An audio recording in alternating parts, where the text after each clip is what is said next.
Nice to see my friends overseas, and I wave to you and greet you from Zurich. It's a cloudy, rainy day in Zurich this afternoon. It's 10 to 4 here, and I'm very happy to have the opportunity to present some ideas about how Jungian analysts work with dreams in their psychotherapeutic work with patients. And this is the third in the series that Steve Buser has mentioned that we're calling 4 Pillars of Jungian Psychotherapy. And let me just remind you that the first one was on the individuation process, an overview of psychological development throughout the lifespan as Jung and Jungians following him have described it and used it in their practices. Our second pillar was with Mario Jacobi, and in that one we discussed the nature of the relationship between psychotherapist and client, patient and analyst, however you want to term that, the issues that arise in the course of that very dynamic, intimate relationship, and how some of those issues are interpreted and dealt with, integrated, and made a part, really, of the patient's individuation process. So we're tying all of these themes together in one way or another, and I think the overarching idea is that they all, and that Jungian psychotherapy generally, is directed at and aimed toward fostering, facilitating, unblocking, helping along the individuation process of the person who seeks therapy. So today we want to focus on working with dreams within the context of Jungian psychotherapy. Now, I'd say that the Jungian school, analytical psychology, and its practitioners are among the few in the world today who continue to take dreams very seriously in their practices.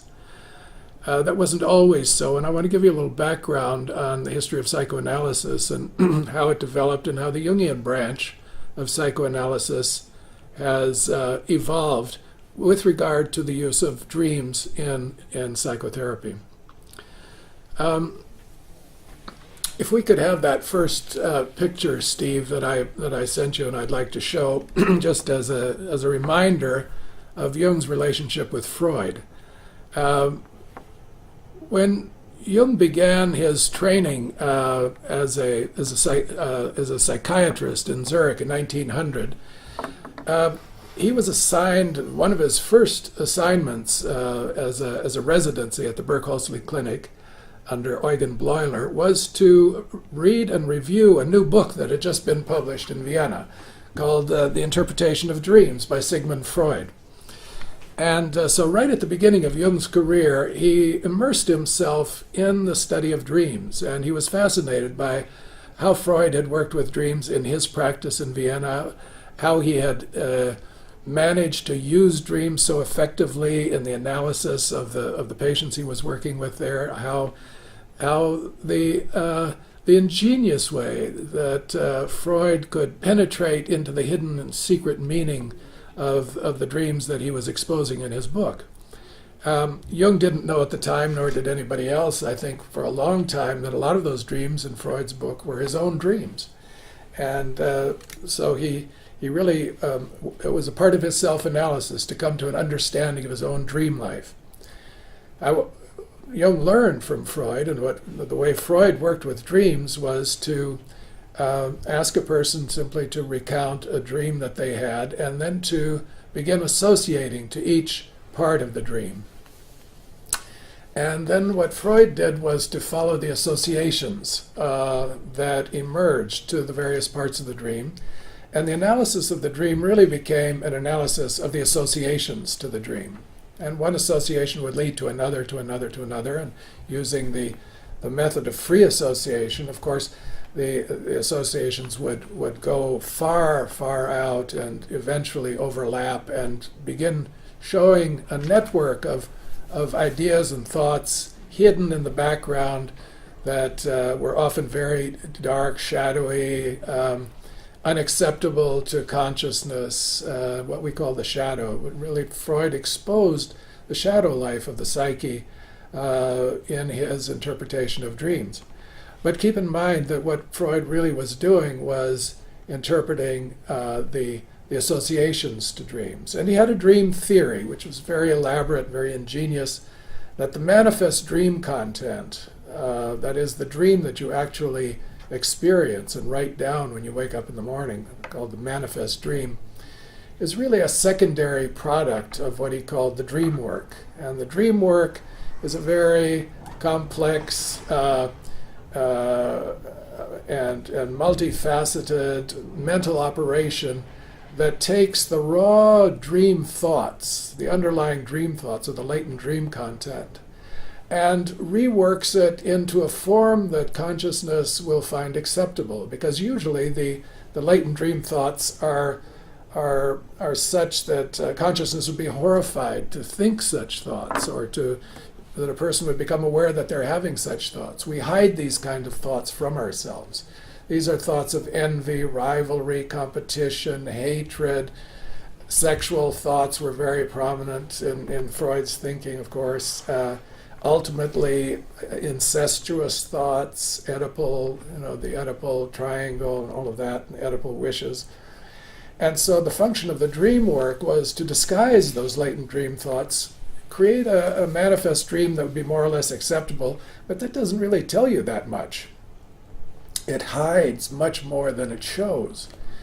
And so to undo the dream work that he was talking about, Freud used the method of association. So he was trying to get behind the dream work, trying to dig down into what the latent dream thoughts were behind the dream. And then he had a theory that dreams ultimately are about wish fulfillment, but the wish is so deep and dark and unacceptable that the fulfillment of the wish has to be disguised. But through the interpretation of dreams, this careful unraveling of associations, you could penetrate down into that latent dream thought and uncover really the face of the unconscious, what the unconscious really was about, the instinctual drives of the human being, which have primarily to do with sexuality and aggression. Now, Jung followed this to a point, and he used the association method and the free association method, but he very quickly got bored with it. And because he said it keeps uncovering the same thing over and over again. And you more or less know, the dream interpreter, the analyst, will know ahead of time already what the answer to the question is.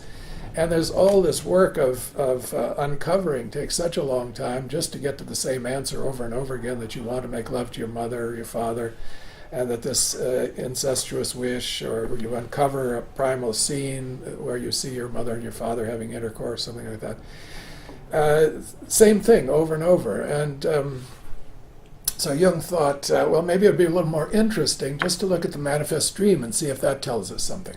Well, as you all know, Jung broke with Freud over this emphasis on sexuality as being so primary and so important in the life of the psyche, and other theoretical issues. Around 1913, they had the parting of the ways.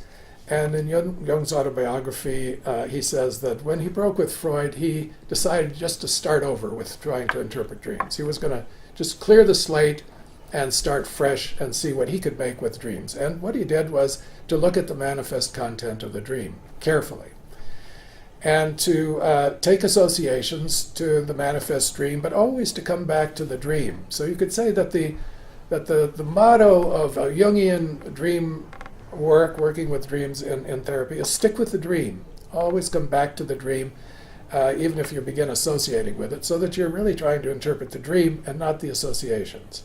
The associations will help you to understand parts of the dream that as a therapist you wouldn't have any way of knowing. For instance, somebody told me a dream the other day, person from a very different culture, and then she told me her associations, and I wouldn't have had any idea that the associations to this part of particular item in a dream were what they were, because they weren't symbolic, they weren't archetypal, very concrete from her childhood and her own personal life experience in her culture, which I don't share. So I had to have her associations to begin to get a glimpse into what that feature of the dream might be saying.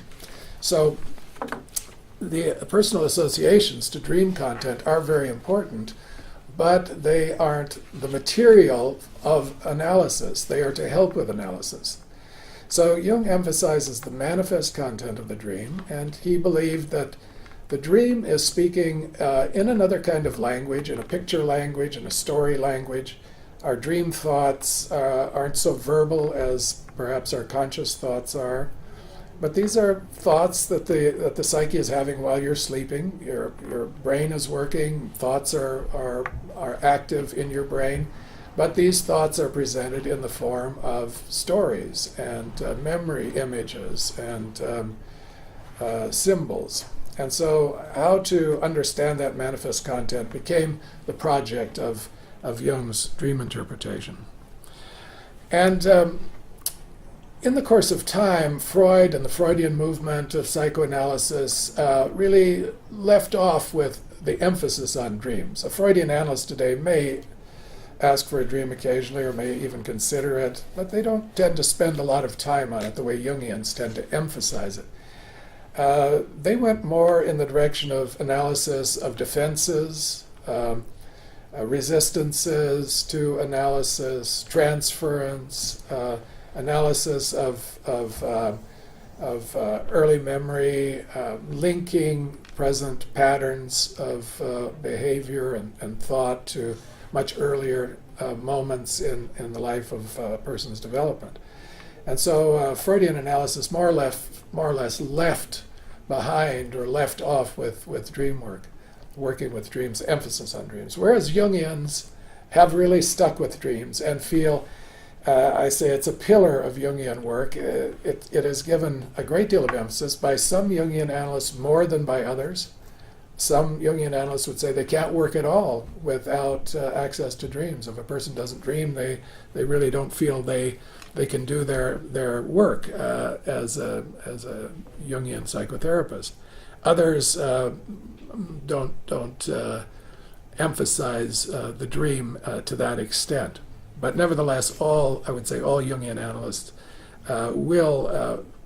do feel and work with dreams as a very important part of their work. Why is that? Why did Jungians stay with the dream? Well, I think that has to do with Jung's idea of what the unconscious is. For Jung, the unconscious is a dynamic, potentially creative, potentially destructive, nevertheless a very active part of a person's life throughout one's life. And the dream is the best way, or one of the two ways, the other way being active imagination for Jung, but also analysis of projections, transference, and so on. But the dream is a kind, as Freud said, the royal road to the unconscious. And it exposes the complexes. It sometimes reveals the archetypal background of the complexes. As Patricia Bichon will say this afternoon, it can expose the cultural background of complexes and psychological life.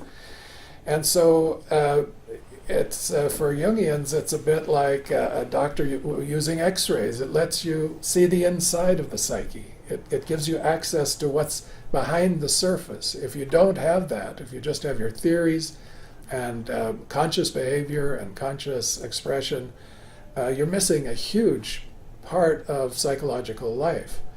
And so because there is this view that the unconscious is so important in one's everyday existence, and that it is potentially also beneficial, that it can promote the emergence of certain contents, which I'll speak about later, and John Hill will talk about, that are really very useful in going forward in one's psychological development, in one's individuation, to achieve greater balance, to achieve greater internal coherence and integration and harmony, and to achieve maturity, that one really needs the contents from the unconscious in order to create a whole person. So wholeness being a key idea, key goal, we could say, of the whole project of Jungian psychotherapy to promote wholeness. Jungians can't imagine how you could do that without at least some access to dream material, because the dreams pick up and show you things that are on their way, that are emergent, that are coming, that you might never, just by conscious associations, get to. Jung felt that the free association method went in circles, that you kept going over and over the same ground, your neurosis, over and over again, the same complexes, whereas the dream would let you get behind those complexes, would let you see what the psyche is trying to do with the complexes, as he said. The dream doesn't just show the complexes, but it shows you what the self, what the psyche is trying to do with the complexes, and how it's trying to work on them. And so really having access to dreams and understanding them gives us a glimpse into the creativity of the psyche. That's so important in a Jungian perspective, that the psyche is potentially creative. As we say, also destructive. To understand the destructiveness is equally important to understanding the creativeness, of course. And the dream gives us access to both sides of the psyche. So I'm not going to say too much more at this point. I just want to say that the Jungian psychotherapist, the Jungian analyst, does believe it's extremely important to have access to dream material in the course of an analytic work as one assembles a narrative understanding of what one's life has been, is, and potentially could be. So the assembling of this narrative, you could say, a narrative of an unfolding life process, requires that one has access to unconscious material, and the dream is the source of that. So just before I stop with this part, and then we'll go on to Steve will show the interview that I made with John Hill here in Zurich to introduce John to you. Just before we go there, I want to say that for Jung himself, Jung the man, the dream, in a sense, was the alpha and the omega of his career. As I said, in 1900, he read Freud's interpretation of dreams that really put him onto dreams, thinking about dreams, working with dreams with patients, and so on, which he did in his clinical work. And the very last thing he wrote, and I think was still working on or just finalizing or had just finished when he died in 1961 at the age of 86, was a work on dreams. It's the first chapter of Man and His Symbols, where Jung writes a long essay, about 40 pages or so, on the interpretation of dreams. So it's the alpha and the omega of his career, beginning 1900 and ending in 1961. Very important to keep in mind how important dreams were for Jung, and then, of course, for the first generation especially, and to this day, Jungians following him. So with that, I'll conclude this piece and ask Steve to go ahead and run that interview now. I'm here with John Hill, and we're going to talk a little bit about John and Zurich. We're standing here in front of the Hotel zum Storchen, and this is an old hotel. It goes back to medieval times. Paracelsus actually stayed in this hotel. There's a plaque on the side of the wall. Yeah. Another landmark that we could point out right over the way here is the Rathaus. That's the city hall. That's where the city council meets, the legislative body for the city of Zurich. John has lived here, since the 1960s? 1968, Maury, 1968. You came to Zurich. 40 years this year. Why did you come to Zurich, of all places? Well, it was a complicated story. I'd been for a short trip 2 years beforehand, and I already knew I wanted to study Jungian psychology. You came to study Jung? Yeah. In the meantime, I had met my wife beforehand. She came from Zurich, so it's like all things sort of happened together. I see. Yeah. And what was your experience like in Zurich the first time you came here? What did it feel like to you?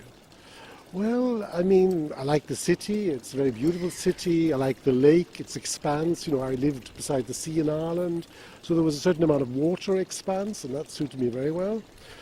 And of course, the Jung Institute was different than it is nowadays. It was very much the pioneer times, and so we had lectures with Von Franz, Hillman, Miss Hannah, Liliana Fry, Yolanda Jacobi, and they all knew Jung personally, right? So it was quite fascinating. It's almost like you could hear Jung behind them, and they would all sort of speak with deference about him, like Professor Jung told me this, and Dr. Jung told me that. So it was like he was very close still, although he died, more than, about 8 years ago, but the spirit was still there, very strong. It was personal. You're famous here in Zurich among the students for your courses on mythology, fairy tales, the kinds of material that we use to amplify dreams, dream interpretation.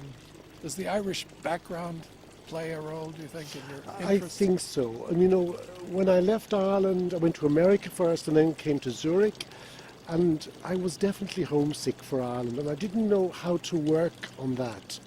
And then someone suggested, well, look at the Celtic material.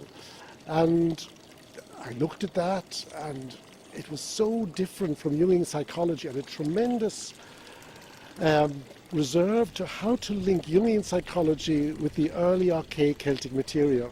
And then I found out about Arthurian romance. And in many ways, Arthurian romance is a rewriting of Celtic mythology within a medieval context. Many of the tales were taken over by the French writers like Chrétien de Troyes or the German Wolfram von Eschenbach, but you will find the sources, the literary sources of these Arthurian tales in Celtic mythology.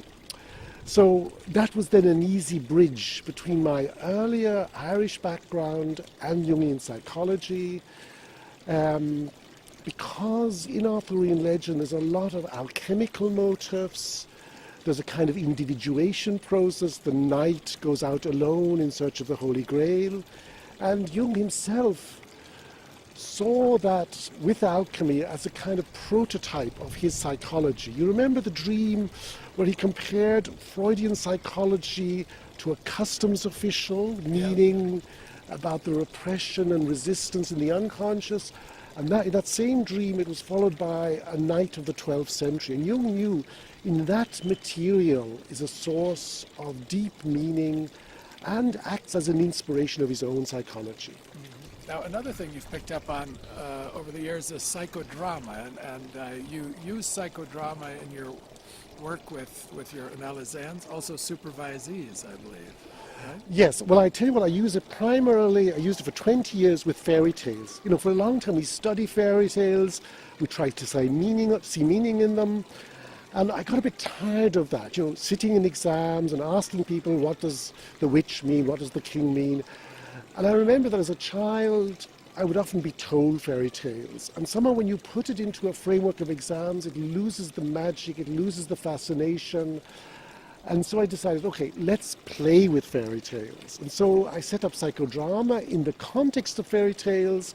We did the actual tale, which was great fun because Jungians have a great soul and they're very spontaneous and they're very good actors. Sometimes they don't know it, but they really are good actors.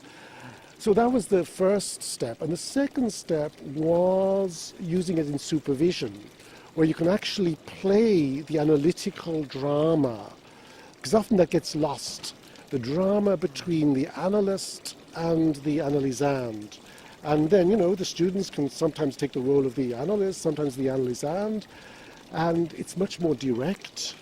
Brings out the emotional. It brings out the emotional, and also the bodily side, the way people, I can remember someone coming in and sitting and snorting just like his analysand, because he acted that role. And looking away, not looking at the analyst. Well, my God, who'd want to work with somebody who likes to begin work like that? Yes. Yeah.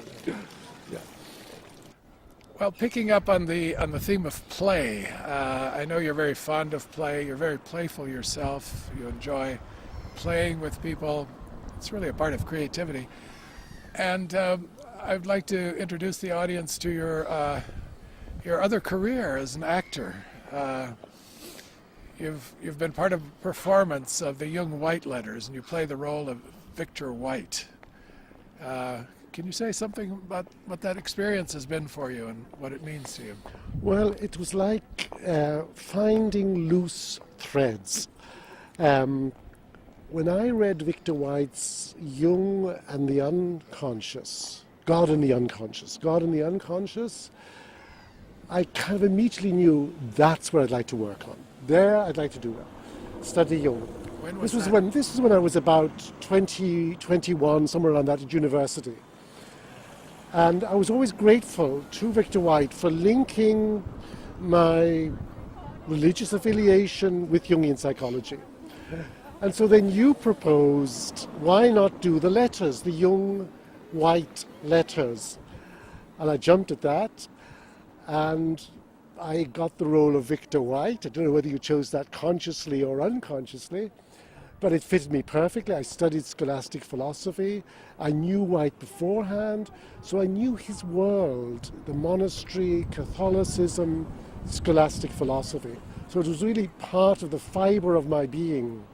We're standing here in the center of Swiss Protestantism. Of course, behind us is the Grossmünster Cathedral, one of the central originating locations for the Protestant Reformation, with Ulrich Zwingli, who was a contemporary of Martin Luther's and John Calvin's.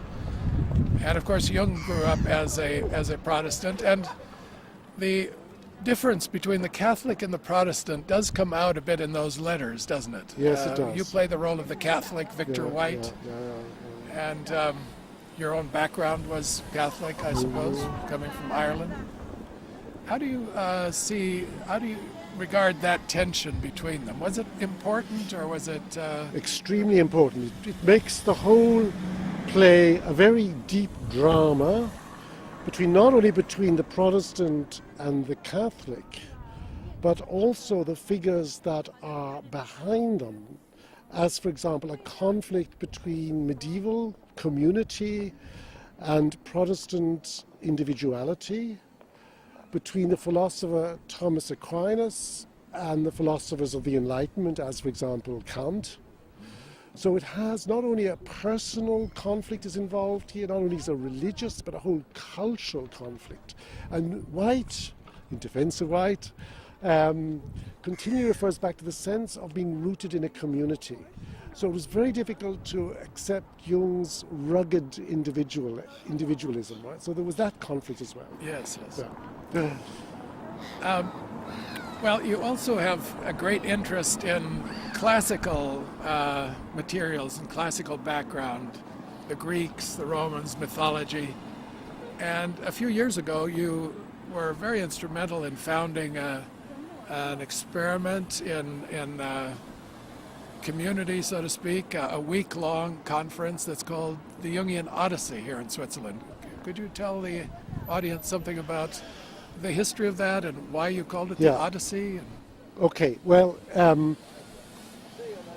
we knew after having separated from the Jung Institute, ISAP, that is the International School of Analytical Psychology, established in 2003, I think, yeah. We wanted to have a summer conference, and we wanted it to be different. And I felt somehow we were all stuck in the Jung Institute. We couldn't move. There was the tradition. There was also the fact that we had so many students coming in. Our practices were full. We were very busy. And I really felt, okay, so now we're outside of the Institute. Let's move. Let's get a sense of Jungian psychology as a movement, as development. And so then immediately came to my mind the Odyssey, the sense of an adventure, the sense of facing the unknown. And at that time we very much faced the unknown. We didn't know where we were going exactly in the founding of this new institute. So it seemed to be the right metaphor, the right symbol for that moment of time. To not only that, then, as you say, it was an opportunity for analysts, students, and people who are generally interested in Jungian psychology to do a kind of retreat, to be together in one of these beautiful landscapes of Switzerland and create a sense of community, working together to understand, let's say, one particular theme, the theme of the year. Each year the Odyssey is a different theme. And so that kind of brought us together in a much more direct, also emotional way of really learning from each other. Where is the next one going to be and when? Okay, the And what's it next about? one is going to be in a very famous hotel, the Hotel Waldhaus in Sils Maria. Now, when we saw this hotel, we fell in love with it. It's a beautiful fin de siècle hotel, and you could just imagine Freud, Lou Salome, Jung walking into these gracious halls, sitting down and discussing all kinds of matters. In fact, just below the hotel, Nietzsche lived, so it already is a temenos of Nietzschean philosophy. But also it was the favorite hotel of Hermann Hesse, Thomas Mann. Rilke visited the hotel, and of course Jung and Emma Jung were guests at this hotel. And so the theme this time, thinking of Nietzsche, is destruction and creation, facing the ambiguities of power. So it's a little bit of a more difficult theme, perhaps even one could say a darker theme. Shadow comes into it. So we're going to explore areas of shadow, areas of power in the world, in society, in ecology, and of course in analysis. For years you've been lecturing on and doing research on a theme that's very close to your heart, and you're writing a book on the subject, home, as an archetypal image. Do you want to just say a couple of words about that and why this particular subject is so close to you and why you've put so much I think effort it's, into it? I think it's close to every immigrant or emigrant. You know, I left Ireland, lived in several countries, and then eventually settled in Switzerland. So for me, the theme of home is not just about a particular place, although that remains always important. It's also about how do you translate the heritage of your home? How do you gain a sense of belonging, of containment in your new locus? That to me is important. How do you translate this heritage? We all need a context. We all need to have a sense of containment. But how do we move from one home to another? Do you think this is becoming a more urgent issue in the world today because of globalization? People so mobile, living in the course of their careers and business lives, often in many different countries, feeling kind of rootless, really. And yeah, I mean, why? You could ask yourself, why is one of the main themes of existentialism, a 20th century philosophy, alienation? I think that many people feel themselves alienated from their environment, often from their friends, often from their family, because of all the changes and because of the huge energy that's demanded to run this very complex society. I mean, we're all too busy, we're all working very hard, but do we have enough time to stop the world and think, do I really belong here? Do I have a sense of intimacy with my surroundings, whether that's with my family, whether that's in my profession, or whether that's with nature herself? I mean, maybe in terms of ecology, we've lost that sense of intimacy with Mother Nature. And I feel that's also an important thing. Are we really at home on Earth, and are we really at home in the world? Mm-hmm. Yeah. We're standing on the Lindenhof, which is the oldest part of Zurich. Zurich used to be called Turicum, and this is where the Romans settled. It's a high point, commands the river and the lake. And behind us there is the largest clock face in all of Europe, I've been told, St. Peter's Church, also a landmark of Zurich. Well, there's a lot of talk these days, as you know, John, about cultural complexes. And I know you've traveled a lot, you've worked in different cultures. You're yourself a cultural transplant, so to speak. What was the biggest adjustment you had to make leaving the Irish culture in which you're deeply embedded, your family has lived for generations, and adjusting to the Swiss culture, which is quite different? Well, in the beginning I didn't like it. I felt in Switzerland I was closed in a fortress. The dark woods surrounded by mountains, and I was brought up in a landscape of open horizons, the sea, the endless sky. So very, very different. And I think landscape reflects also something of a people's character and temperament. And I see the Irish as being very spontaneous, imaginative, also connected to the other world, which one author talks about Celtic magic. And the Swiss are pretty down to earth, very realistic, very ordered, very solid. So it wasn't an easy, really. yes, it wasn't an easy adjustment, but actually did me a lot of good. I mean, being an intuitive, tending to dream, I was known as the dreamer. My mother was desperate because she thought, my God, what can we do with my son? He can do nothing but dream. So coming to the Swiss world, I very much learned to be practical, to be on time, and to work in a very sort of regular way.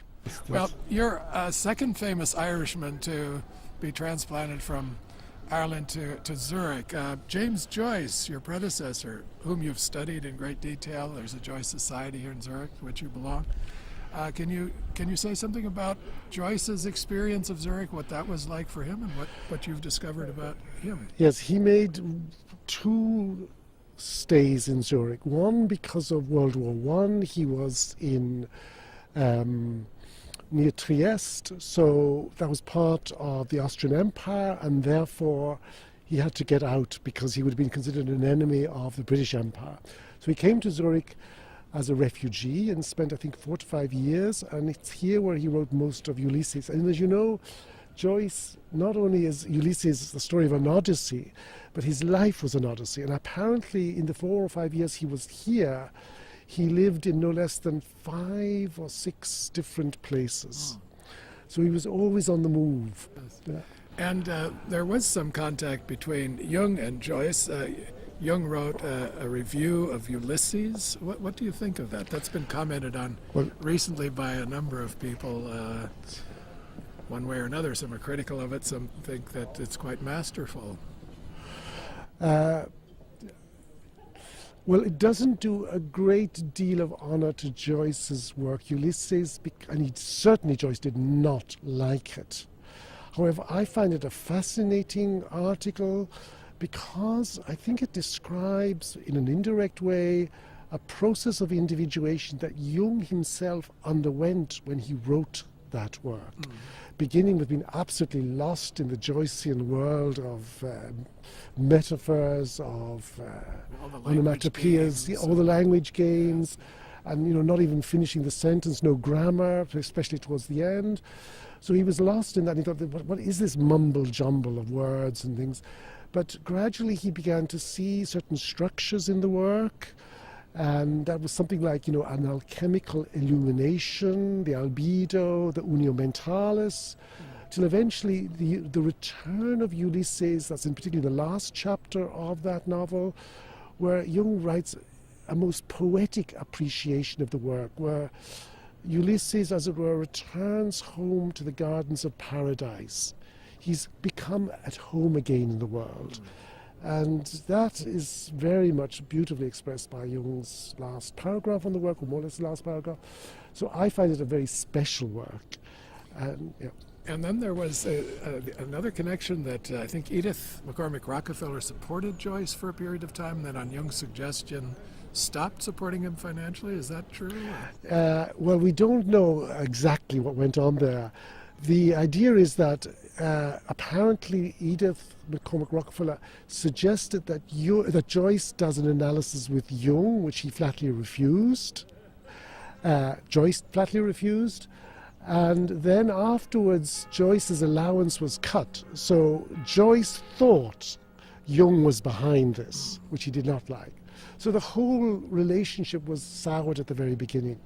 However, Joyce did see for a while Joyce's daughter, and afterwards, at the end of that work, Joyce wrote a very appreciative note to Jung. Oh, yes. So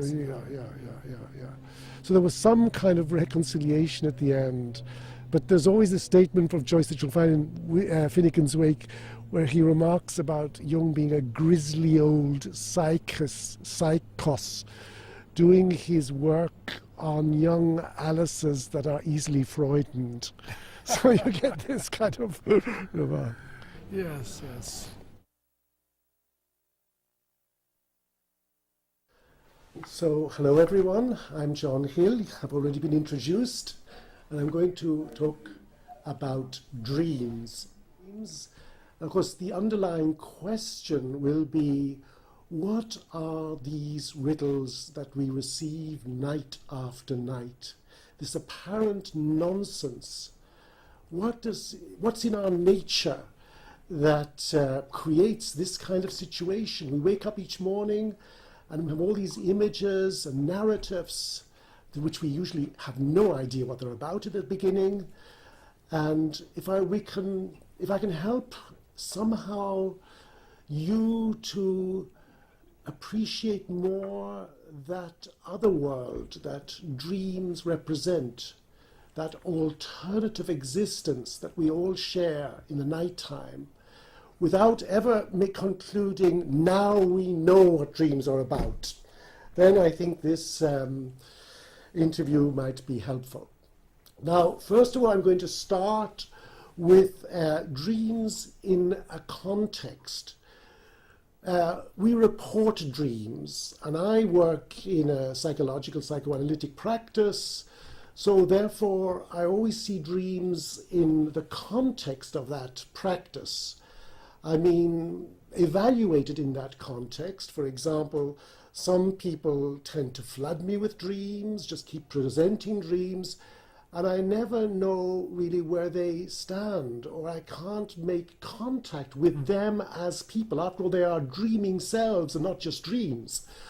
Or others just present dreams indifferently. I remember one man wrote his dreams down on toilet paper, so that said something about his attitude towards dreams.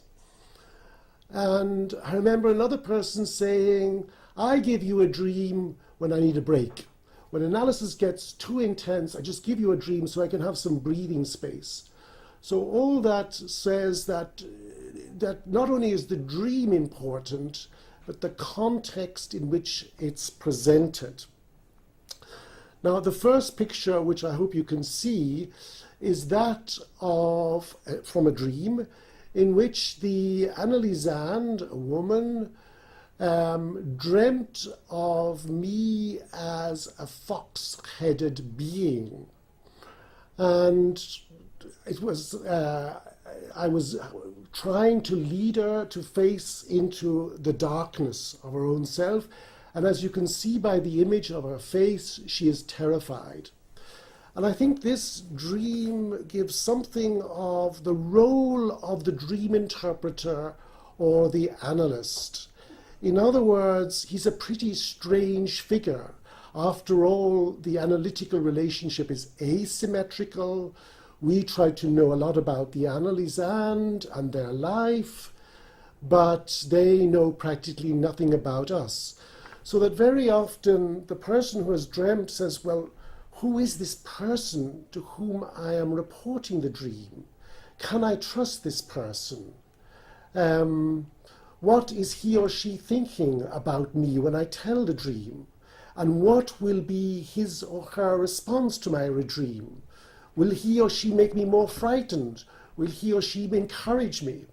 So that very much describes the analytical situation, what might be going on in the dreamer's mind. So I find this image useful, and it actually, here's where already amplification was helpful.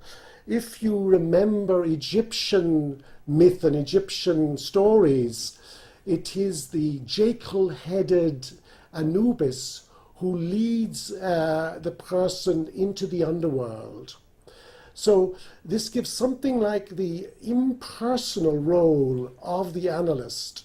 He has a duty to accompany the analysand into the darkness or into the light of their own underworld, of their own psyche. So once somebody sees that this is not just, I am a stranger, I'm listening to the dream, I'll just say a few things, maybe to help or to hinder the analysand, the dreamer, but really I have a role to play. I must stay with them as they face all the uncertainties that they are likely to meet in the dream world.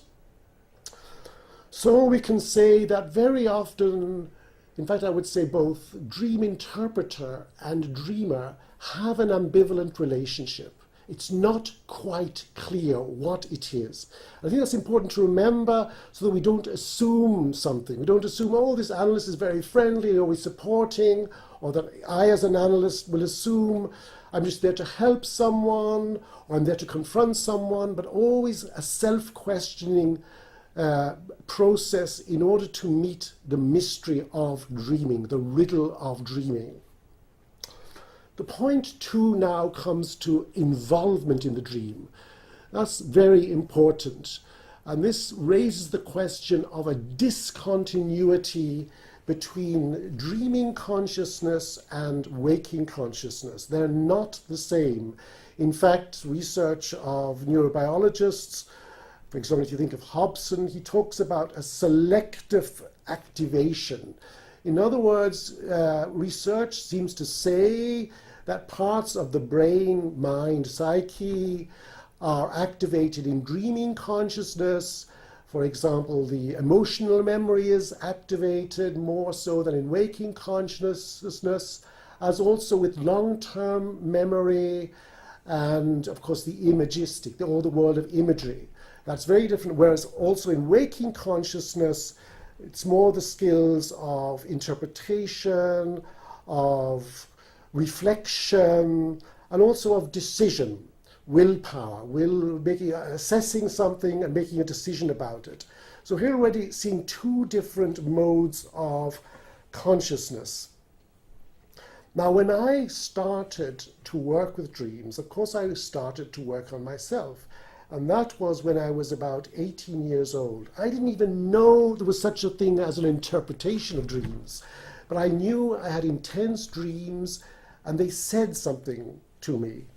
And what I did was simply close my eyes and stayed sometimes a quarter of an hour, sometimes a half an hour with the dream until I could feel a presence of something different than myself. And I know when I did that, I made a contact with this other mode of consciousness, whatever it is. I didn't know what it was, but I know also that when I did that, I felt stronger, more optimistic, and more ready to meet the trials of the day. That approach has never left me. When one of my analysans presents their dream, I usually close my eyes and try to see what I'm feeling about it, what's happening in me as I listen to the dream. And I usually ask them to repeat it. So it's like this, that the first time they tell about their dream, my outer ear hears it. And in the second time, it's the inner ear. The inner ear. It has a resonance inside of myself.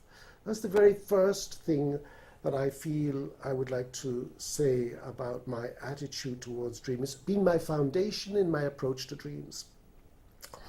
Now, I give you an example of how this works also with an analysand. It's a dream of a woman in midlife, and it starts something like this. She's alone in a house. She feels very cold. She goes out and gets wood and starts to make a fire. And at that moment, there's a knocking on the door, and in enters a dark, sinister figure.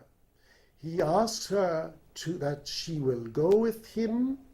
They get into a black jeep. They drive through the black night. The analysand feels afraid, until they come to a kind of church that's also like a house. And there she hears the chanting that's similar to the Russian Orthodox Church. And when she's there, she feels relief and also recognizes some of her friends. Now, as usual, I thought, well, what could this mean? I go a little bit inside, and I feel somehow this might have something to do with her depression that she was currently experiencing. Does it give some kind of standpoint? Is there something like a spirituality, a hidden spirituality that's being revealed? Also, the blackness was significance, that maybe in this darkness of the depression, there's some light, some meaning, some spiritual intention. And so we talked around these themes, and afterwards she said, yes, that's probably true, but there's something more and you're not getting at it. So I said, okay, so why don't you lie on the couch and we see what happens. And I find sometimes that's useful because the couch, you're in a horizontal position, as in the same position as when you dreamt. And to be in a horizontal position and to sleep means that you're in a safety. Usually people don't sleep well if they don't feel safe. The anxieties are still there. So she went to the couch, was deadly silence for a while, and then she said something quite unexpected. She said, God has sent this demonic figure to shock me into the reality of power. So we discussed this, and it became very clear that this was a most important experience. Up to then, her life was that she was dominated by other people and could never really have a sense of her own autonomy, her own ability to direct her own life. So very often she would do what people would say, but had little respect for them, and as she had little respect for herself. So somehow it was the experience, the connection with that figure in the dream that made her realize there's something more in me than my present life. I can't just go on doing what people expect. It was a turning point. Okay, so there's another area that I would like to explore with you. So much for the sense of involvement in the dream. But before we go on to that, this is just another very fascinating dream that a Japanese man once told me. And it was like this, that he was beside a lake and saw this great big fish. And he was very interested in this fish, and he began poking it. And the fish started to bite his umbrella, which he began to poke with. And the result was that there was a whole interaction. They began to fight a bit, which eventually turned to some kind of playfulness. And as they were doing so, they noticed some kind of old wise man looking down upon them. And this man said to the dreamer, "No one has a mind like yours." And the dreamer asked, "What kind of mind?" And the wise man answered, "The playful mind, the mind that makes you play with the great water tiger so long that you forget about time." And then he disappears, and the fish and the dreamer look at each other so long that they forget to fight. Now, this was a man who had come to Zurich to learn about dream interpretation. And he had a very scientific, he was a scientist, so he had a very scientific attitude towards dreams. And he thought if he gets Jungian psychology right, then he can unlock the mystery of dreams. But he soon found himself getting into difficulties, and this dream was a changing point. Because suddenly he recognizes that this fish is really the dream world. And the wise old man is someone from his own heritage. We're not a Western figure, not a scientist. And as we talked further, he said, the umbrella, I think that's my defensive attitude towards dream. I want to keep the dreams apart from me. And so gradually, with more dreams, of course, and as the analysis deepened, we learned to discover a playful attitude to dreams, an attitude of imagination, an attitude that sort of is some way between reality and fantasy, a symbolic attitude. It gives you a broader perspective on the facts of life. One philosopher once said that fantasy frees us from the bondage of immediacy, because very often we fill our head full of facts, full of appointments, full of events, and we rarely have the time to really see what that means for us. What's our perspective on that? What's that doing to us as a whole human being? Good. Now I'm coming to a next point, and that is day residues and associations. So I'll begin with another dream of my own. And in this dream, I was in a garden. And in the center of the garden, this woman was planting plants, shrubs, or something like that. And I didn't want her to do this. I was making an arrangement of stones, and I wanted the stone to be in the center. And there was a constant battle. She would put her shrubs there, and I would put my stone there. And I noticed, as I finally managed to put one stone there, it had a penis-like form, a standing stone. And I noticed also the woman was not happy with that. And then I awoke. And first of all, I didn't know what the dream meant.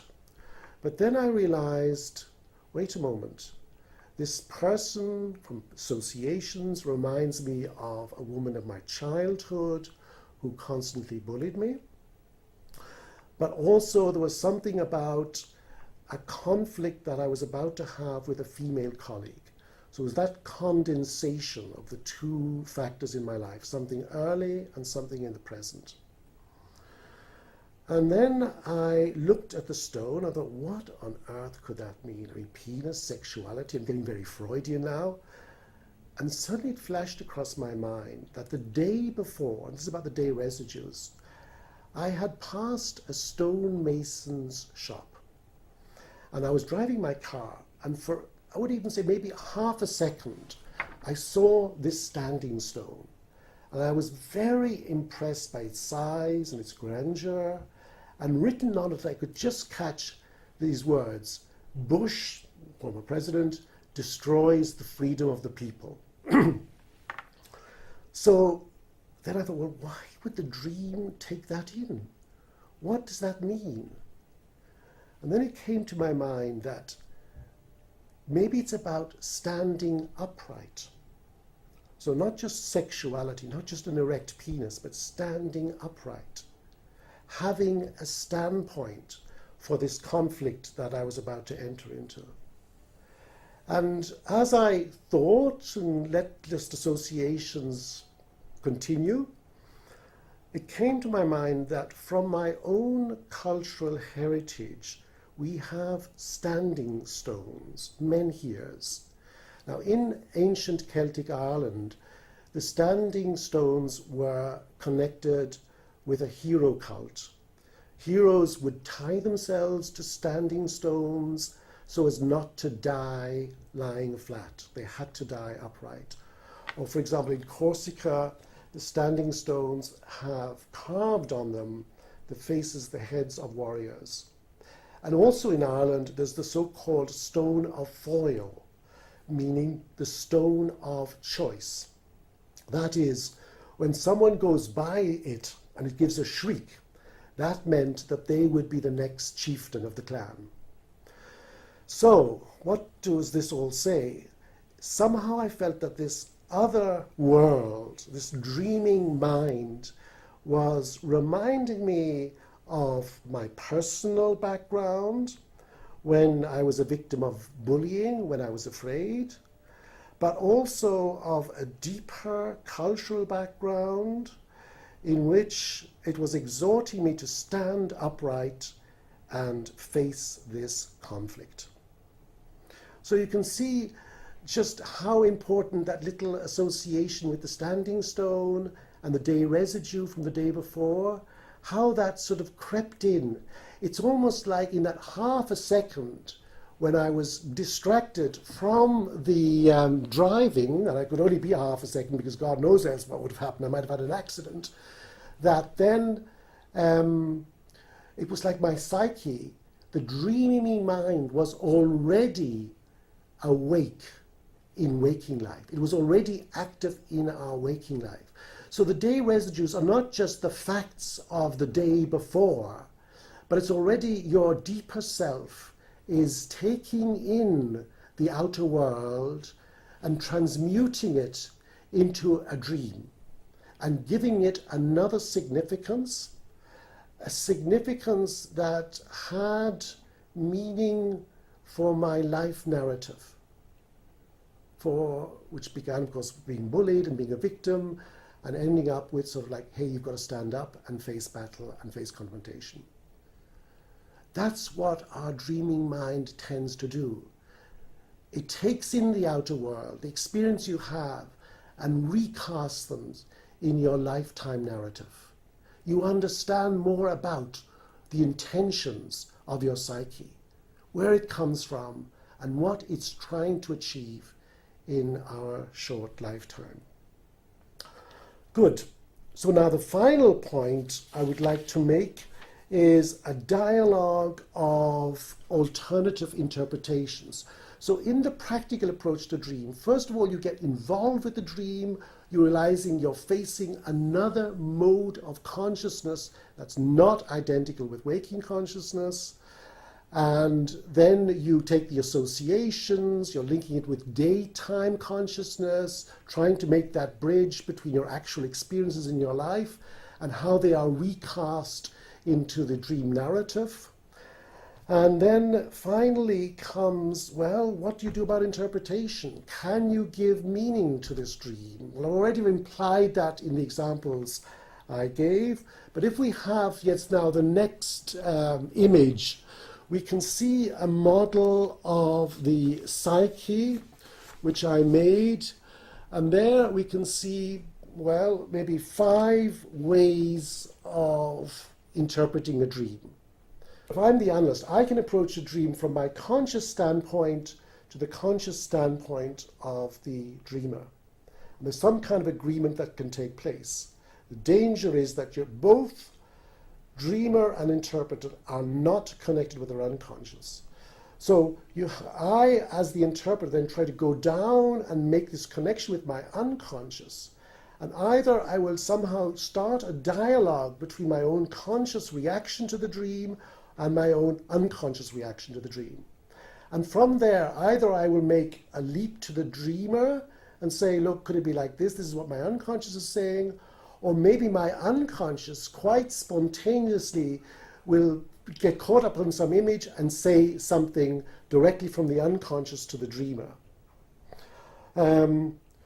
Or maybe then again another possibility is when I say something, instead of connecting to the conscious mind of the dreamer, I'm connecting to their unconscious. But they're not even listening to what I'm really saying, but they have a very quickly reaction and they say, this is terrible, or this is great, or whatever it is. Or finally, there's another approach, and that is between the two unconsciousness, that I sort of have some weird idea or feeling, and I communicate that to the dreamer, and they also react quite unexpectedly, quite unconsciously. So there are many ways, but if you look at that model, it gives you some idea of the complexity of approaching a dream. Now, I'll just give you one example to clarify that.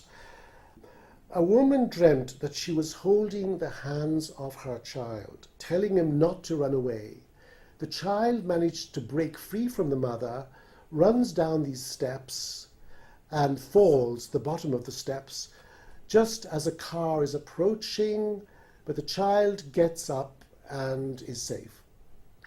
Now, and when the woman reported this dream, she was about to go away on a weekend with her boyfriend and this child, her son. So she was absolutely terrified that something would happen, and she immediately said, I'm not going to go on the weekend. I know this is a bad dream, there's a real danger, I'm not going to go. And my first reaction, because it was so overwhelming, so emotional, was, oh God, yes, maybe there is a danger here. I'm thinking of the child. Uh, but then afterwards, I kind of calmed down. So that would have been just an automatic, unconscious reaction to the dream on my behalf. And I began to sort of enter into a dialogue with myself and the dream. And then I suddenly realized that this child in the dream is okay. He was not hurt. And so we talked about that, and I said, well, look, maybe this child is some part of yourself, an inner resilience, an inner resourcefulness to deal with this weekend. And then she began to say, yes, this might not at all be about the child, but about myself and my anxieties with my boyfriend. He tends to dominate. I tend to do what he expects. And maybe I have to somehow get up and not be crushed by him. And that led to further conversations about a dominating father and how this was a lifeline kind of in her history of being dominated by men, going back to her father. And so it completely shifted the interpretation. So first of all, my unconscious reaction, then a dialogue with my own unconscious, then getting her to reflect and not just also reacting unconsciously to the dream, just giving in to fears, but beginning to reflect on, well, look at the image. Now my analyst is helping me see many, many different alternatives in this dream. So I think it's now time for me nearly to end. I hope these examples have been helpful, and I hope they somehow show the importance of the attitude towards dreams.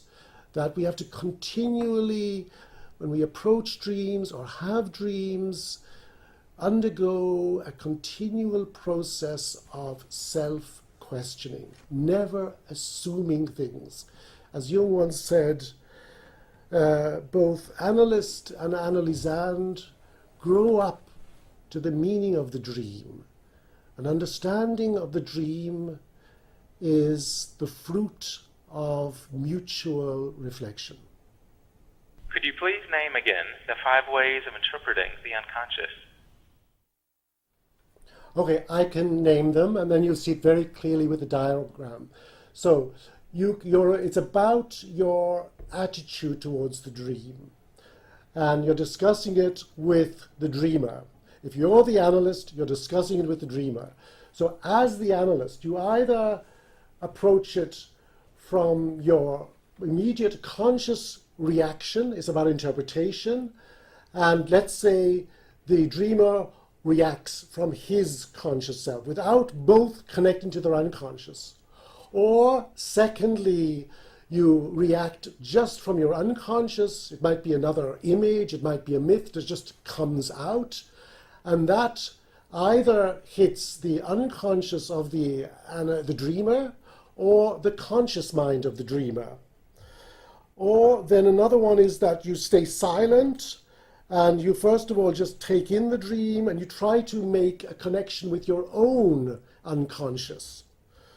So really there are 5 approaches and 5 responses. I'll just go through them once again so it's clear. The first one is, if I'm the analyst, just from my conscious to the consciousness of the dreamer, or from my conscious to my own unconscious, or from my consciousness to the dreamer's unconscious, or from my unconscious to the dreamer's consciousness, or from my unconscious to the dreamer's unconscious. And likewise, the responses can be also like that. So you have kind of 10 things that are happening or could happen. And it's just important to be aware of those dimensions. And of course, the point about this reflection is to try to link these different approaches. That in other words, that you're trying to be aware of, is this coming from my unconscious or his consciousness? Are we really connected to ourselves and to the other, to the dreamer? Sometimes when a client is telling a dream, I find myself getting tired, as if there is a pull to go into the dream myself. Could you talk about that, or have you had the same experience? Yeah. So there are different maybe explanations of this. First of all, it could not just be the dream, but it's the whole setting. And maybe one has to also think that the dreamer, even without reporting a dream, might not be really connected to themselves.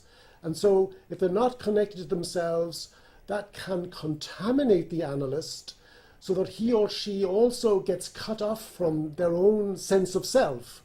And when you do that, then you lose interest, maybe getting a bit sleepy. So that's just in general. However, your question is more specific, and that is when a dream is reported, I find myself becoming a bit tired, sleepy maybe.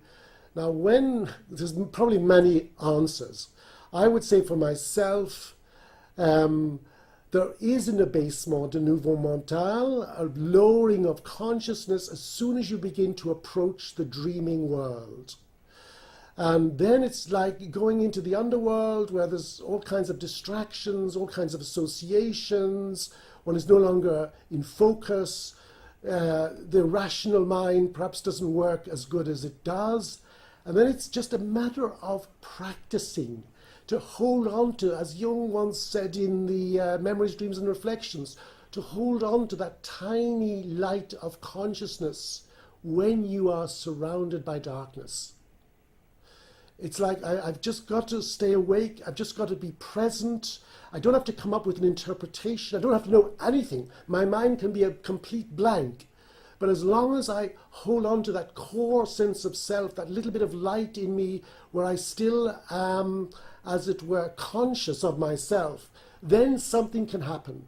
And I also say this to my dreamers, to the analysans, that the most important thing is that when you're faced with a dream or some kind of strong affect, try to be present in it before you even try to understand it. And it's an art to practice. It's a focus in darkness. It's a waiting for light, a waiting for some kind of inspiration. It's something like an attitude of service to this thing we call the psyche. As a therapist, do you sometimes hold back reflections about a dream? Do I hold back some of my reflections? Okay, good. When a dream is presented, I don't say all that comes to my mind. Of course I hold back, because it's like, when you approach a dream, it's sometimes very muddy waters. And so when you're surrounded by mud and darkness, all kinds of fantasies come up. And I think that if I began to report everything that came into my mind, my poor dreamer would be so confused. They think, what on earth is going on? So I wait, I wait until my own psyche begins to settle and until things come a bit clearer.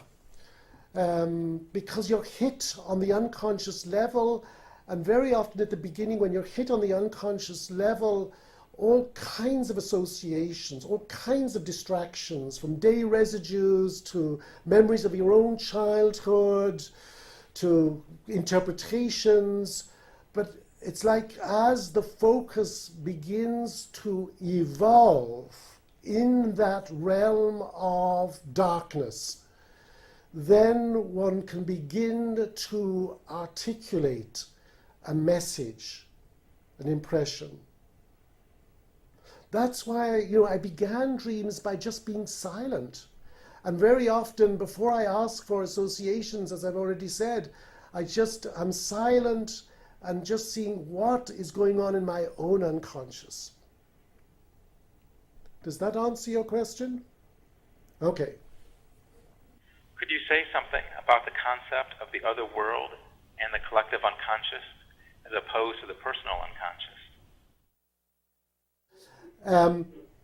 The collective, I think that dream that I mentioned, my own dream with the standing stone, that certainly was a message embodied in a lot of personal stuff of the collective unconscious. It was a cultural artifact, these standing stones, they belonged to my own culture, so that I think the dream was pointing to my cultural history. It was like Not only was the dream talking about my, personal unconscious, but the dream was mediating a level of the unconscious that's my own cultural heritage, that gave it a power, a meaning, a numinosity that made it convincing.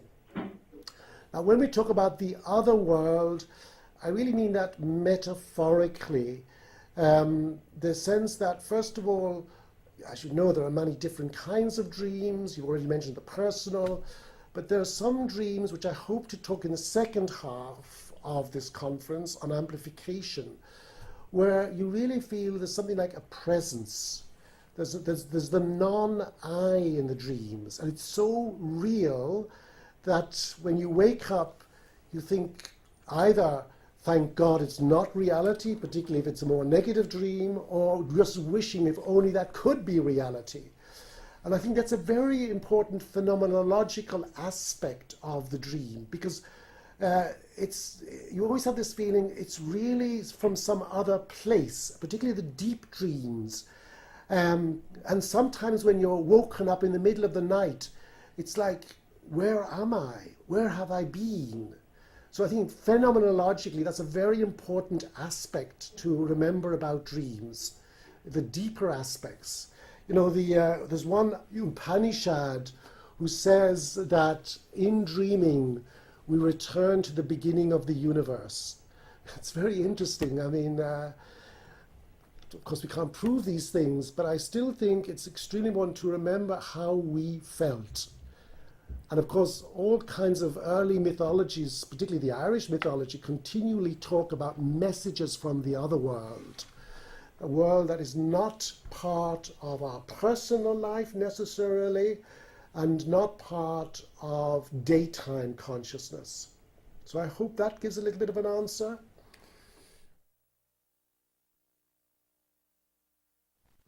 Okay, well, let me begin the second part of the seminar by talking about symbols and dreams, and defining what a symbol is as understood in Jungian psychology and what does it mean in a dream. So this will be the theme of my 30 minutes now. And then John, after some questions and discussion, John will come in with a further presentation on amplification of dream images. It's one of the methods, techniques that Jungian analysts use to bring out the meaning and understand more deeply, more broadly, the significance of a dream for a dreamer's life and individuation process. Well, let me start out by just reminding you, perhaps you don't even know, that 50 years ago this year, in 1939, a very momentous year in the history of Europe, of course, in 1939, Jung gave a spontaneous seminar at the Guild for Pastoral Psychology in London, and it was titled The Symbolic Life. The 18th volume of the Collected Works also has that title. So if you want to read what he said on that occasion, in answer to 2 questions that were sent to him in advance, you can go to volume 18 and read that very interesting moment in Jung's reflections on what he calls the symbolic life. I find it a difficult phrase. I use it quite often, the symbolic life, but there's a tendency to kind of split it off from the rest of life. You live a symbolic life when you do some sort of religious practice, and then you live a non-symbolic life when you go to the grocery store and do your other mundane activities. What I'd like to suggest is another way of looking at this. That isn't necessarily incorrect altogether, but of course what we do in our religious practices is meant to carry over into the rest of our life as well. generally speaking, if you meditate or if you worship or you whatever you do in your religious practices, the experience of the symbolic that you get very directly in religion is meant to go into your psyche and to be carried into the rest of your life in a certain respect.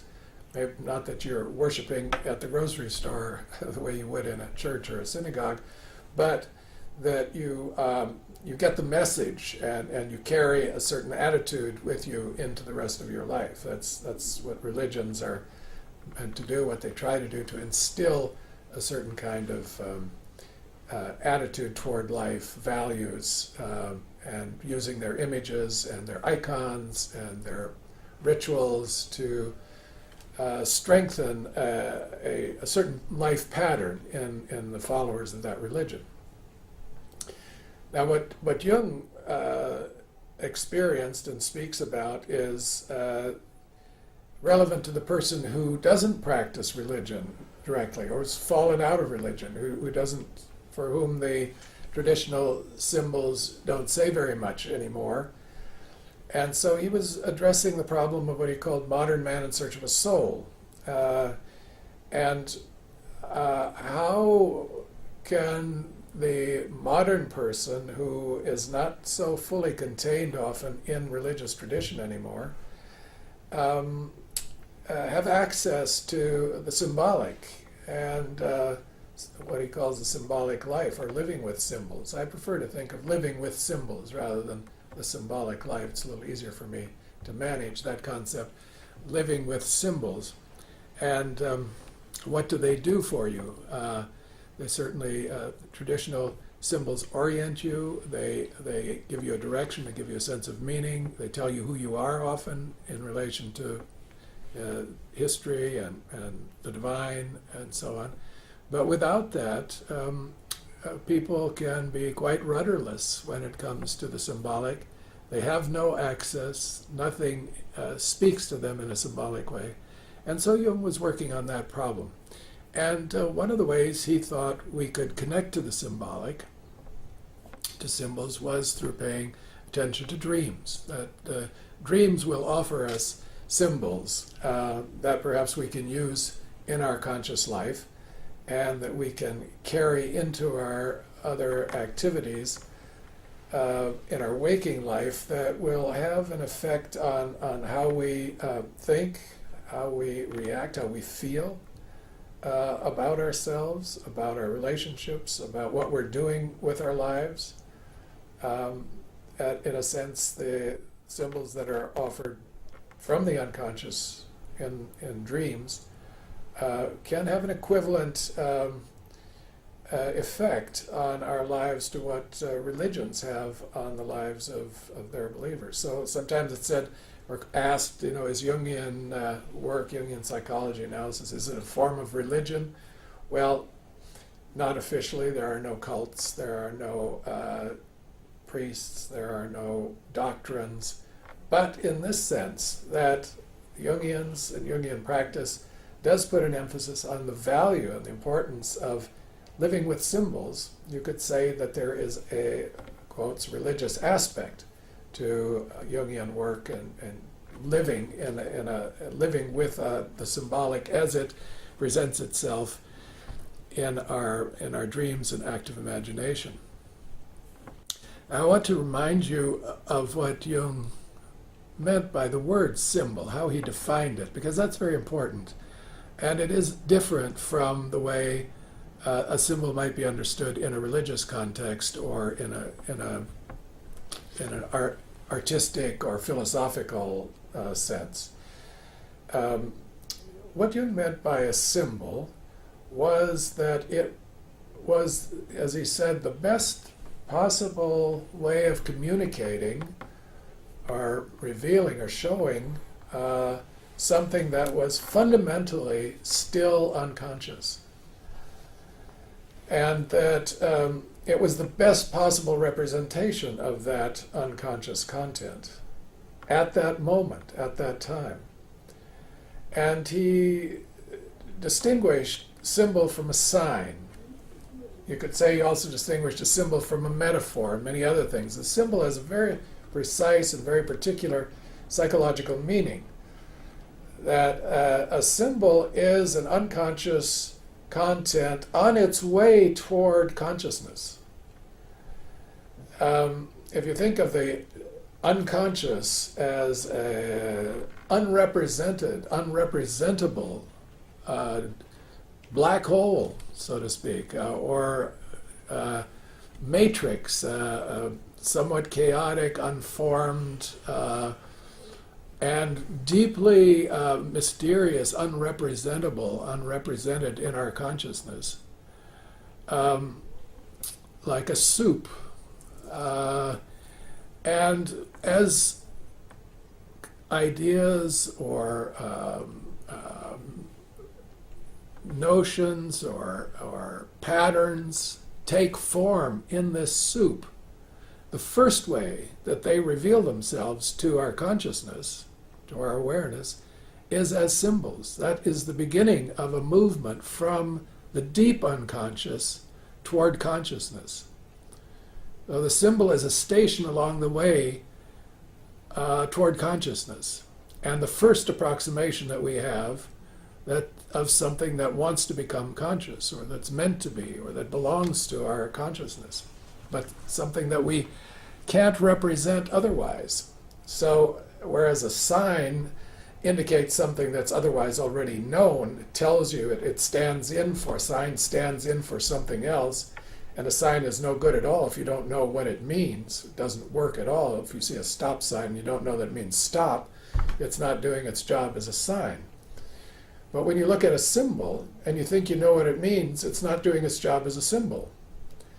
When you look at a symbol and you think, oh, I know what that means, that's something I thought about yesterday, or that's something I know already, you don't get it at all. You're missing the whole point of the symbol. The point of the symbol is that you don't know what it's trying to show you. It's trying to show you something that hasn't been represented, that's irrepresentable otherwise. And this is its first representation.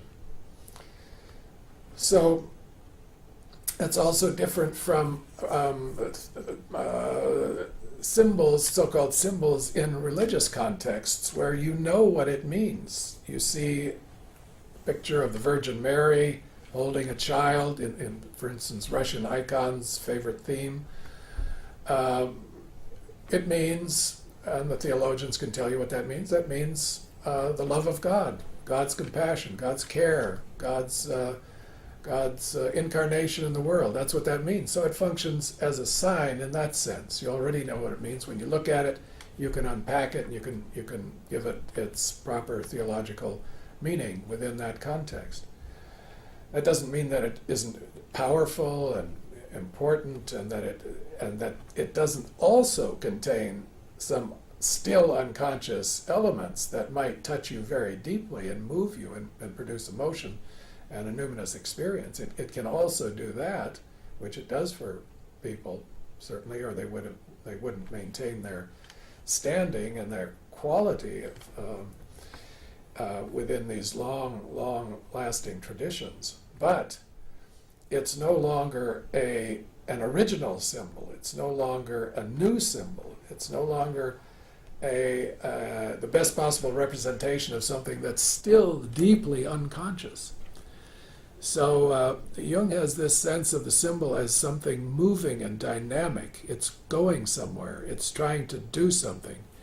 Religious symbols tend to be static, and if you start interpreting them in a novel way, or you say this is what it means to you, you very quickly find theologians who say that you're not correct about that. What that really means is so and so, and we can read about it in our books, and we know what these symbols mean. They're basically signs. So a traditional icon in the Orthodox Church is not a symbol going somewhere. It's static. It will always be the same. It has the same meaning for everybody who uses it. And it can communicate some deep spiritual values and feelings and connect people to their tradition. But it isn't doing what Jung says a symbol does in psychological life. And when we talk about symbols, we're talking about symbols that come out of the individual's unconscious. They come in the form of dreams. They manifest themselves as a dream or a vision, something that's spontaneous, something that the ego doesn't manufacture, doesn't know what it means, and simply experiences it. So the first approach to a symbol is not knowledge, it's experience, as John was saying before, the way he works with dreams too. The first thing is to experience the dream before you try to understand it. So what the symbolic life is then, or living with symbols, is living with these undeciphered and often undecipherable images. Not only images, they might come as sayings or words in dreams. They might come as announcements. They might come as pictures. Possibly you could say that every dream is a symbol in that sense, that it's saying something from, as John says, this other world, a world that is basically unknown to consciousness otherwise. And so the first reaction that the Jungian analyst typically has to a dream is, I don't know what it means. I have no idea what it means. Let's just look at it. Let's experience it. Now, what symbols do is they are mediators. They have a function in the psyche, and that is to mediate the deep unconscious to consciousness. They are bringing something from the other side, from the other world, into consciousness. And we could say that what they mediate is emergence. Something is emerging from the unconscious that consciousness needs for its growth and development, for its individuation, needs to have this information or this notion or this impulse, whatever this symbol is bringing, in order to become more whole. And that's the way Jung talks about that dynamic is with the term compensation, often misunderstood, misinterpreted, misused. What compensation really means is the emergence of something from the unconscious into consciousness or toward consciousness that consciousness needs. That is the compensatory function of dreams. And when Jung would interpret dreams, he always said, think of compensation. What is the dream bringing that consciousness needs but doesn't have yet? So it isn't the opposite of what consciousness is. It might fill out something, it might add something, it might supplement something. It isn't the notion of opposites, that the compensation, you dream that you're big because you feel small, or you dream that you're tall because you're short or something. It's not like that. It's that the dream gives you something that you need for your selfhood, for your true self, for your individuation and incarnation of who you are, but that you don't have yet or don't have enough of. So symbols mediate this emergence, and they're the first step toward conscious realization. Now, some dreams are much more obviously symbolic than others. In other words, some dreams, when you wake up in the morning and you tell it to yourself or you write it down, you might not know what it means, but as soon as you tell it to somebody else and you get a bit of reflection on it, your analyst or your wife or your husband, it clicks pretty fast. You get it. You can say, oh yeah, so it's not so far from consciousness. It's something that you're pretty familiar with. It's what Jung called a small dream, a mundane dream, something you need, but it's not earth-shaking. It's not numinous. And most dreams are like that. If you follow your dreams over a long period of time, most dreams are of that quality. They tell you something about your relationships, something about your attitudes and feelings, sometimes something about your past.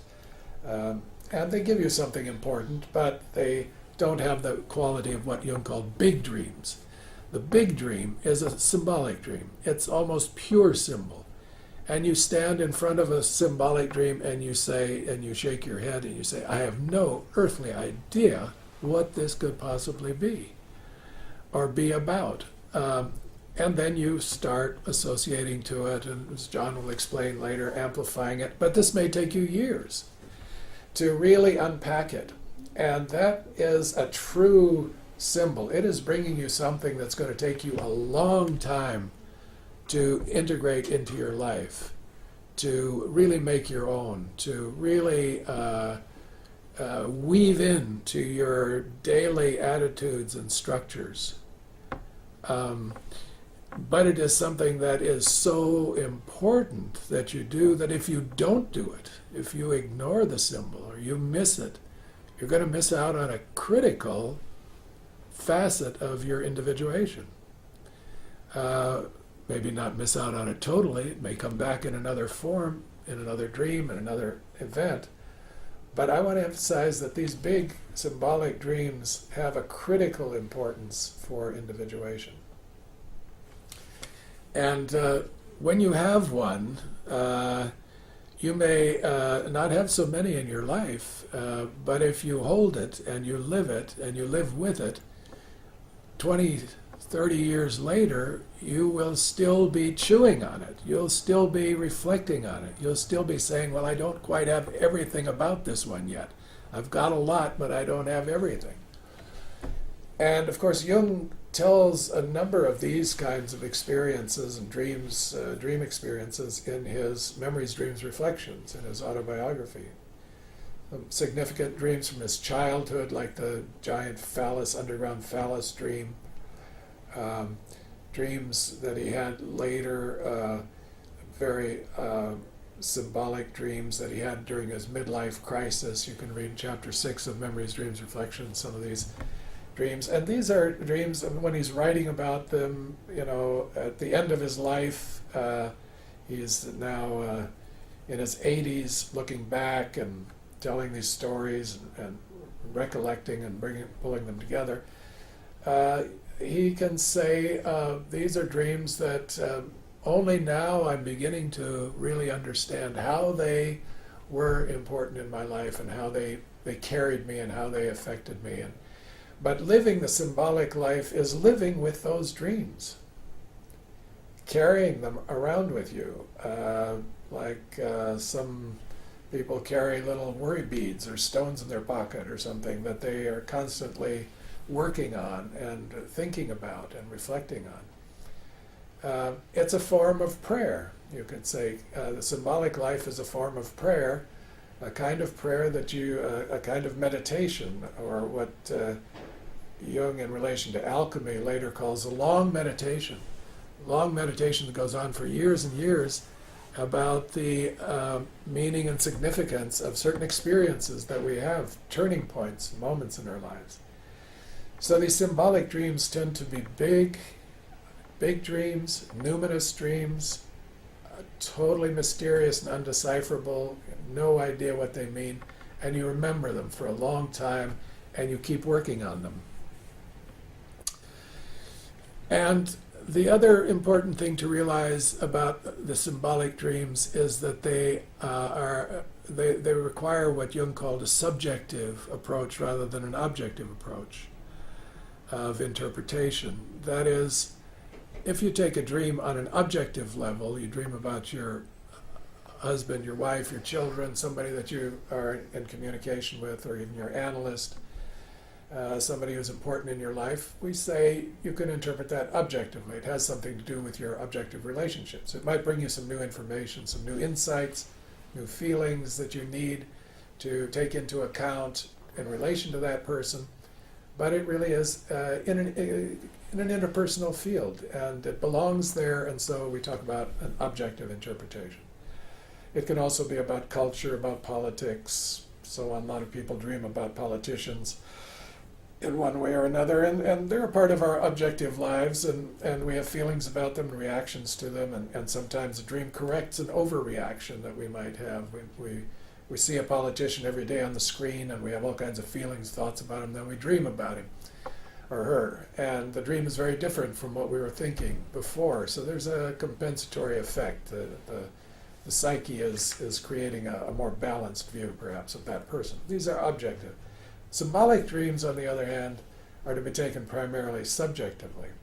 That is, they represent the self. They represent a part of you, your psyche, that is until now deeply unconscious, that is making a move towards consciousness, and that is a part of you, that has to do with your individual life and, of course, also your relationships to other people, your relation to culture, your roles, your persona, and so on and so forth. But primarily it's for your inner life. It's for the benefit of your spiritual life, we could say, or filling out your meditation, giving your long meditation some more material to work on, some more material to chew on.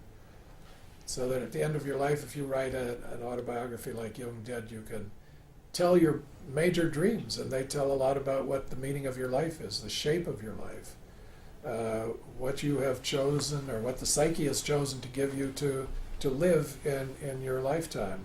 And they establish the form, the way religions establish the form of people's lives and their attitudes. So these big dreams, these symbolic dreams, emergent material from the unconscious, establish the form and shape of your individuation process, ultimately the narrative that you create in your life story. Very important part of underlying a lot of the details and holding them together and giving them a meaningful coherence. And finally, I just want to say a word about big dreams in relation to the analytic relationship or the transference-countertransference relationship. Occasionally, a client, Nalazan, will have a big dream about the analyst. That is, the analyst is presented, or the relationship between them is presented as something far beyond anything that is realistic. John's actually example of that Egyptian figure, the analyst as the guide of souls, is possibly such a dream, or it resonates, it goes in that direction. That it contains a symbolic aspect that is quite mysterious. Where does this come from? What does it mean? And the whole course of analysis could be shaped by one of these kind of symbolic dreams that come about in and through and refer to the analytic relationship. Now, Jung himself gives some examples of that, and one of them that I may have mentioned in connection to the individuation seminar that we had already. Nevertheless, I'll repeat it. He said a patient dreamt of him as a gigantic figure, like a father figure, but much more than a father figure, like a giant, and he's holding her in his arms, and they're walking through a field of grain, and the wind is blowing. She tells him that dream, and he realizes that in the dream he is represented as a numinous figure, a symbolic figure, a kind of godlike, divine figure. And then he realizes that what the dream is offering her in this transference experience, it's a transference dream, archetypal transference, is a, you could say, a religious experience, because she has fallen out of her religious tradition and was living a relatively superficial, meaningless, unspiritual life without any particular goals or objectives. And the psyche saw that that's a problem and used Jung and used the transference feeling she had for him, because obviously she saw him as a great, powerful, wise figure, to give her an experience of being held by the divine. And Jung interprets it as such and says, well, what you really need is a God. You need a God figure. Of course, he can't be that realistically, actually he can't function as a god. He would be a fool to try. But he isn't going to destroy her symbolic experience that picks up his image and uses him to convey the experience of the numinous and being held by the numinous and being cared for by the Godhead. And so this experience is a symbolic experience, isn't a real experience, has nothing to do with concrete reality, but it is something that is very important for her life and for continuing her life and moving on into a direction that she would have never considered otherwise, but was very essential for her individuation process. So I just wanted to mention that in relation to the symbolic, that when people dream about their analysts, it isn't always to be reduced to, oh, now I'm your daddy, your father figure, and this is a kind of childish or infantile attitude or view that you're taking to me in the transference. I have to recognize that, but what it's really all about is your childhood. No, it's not about that primarily. What it's about is her future. And these symbols are moving toward a future. They're moving from the unconscious toward consciousness, and they're a station along the way. And as one lives with them and unpacks them, they will lose their numinous qualities as they become integrated into conscious life, and they will become a kind of sign, eventually, a reminder of what previously was brand new and highly charged numinous experience of the symbol. I'm going to talk about amplification. Now, amplification is a specifically Jungian methodological approach to dreams. As you probably know, Jungians, when they see some kind of archetypal motive in dreams, they might refer to a fairy tale, a myth, some kind of religious practice, or even things like contemporary literature, films, or even contemporary events.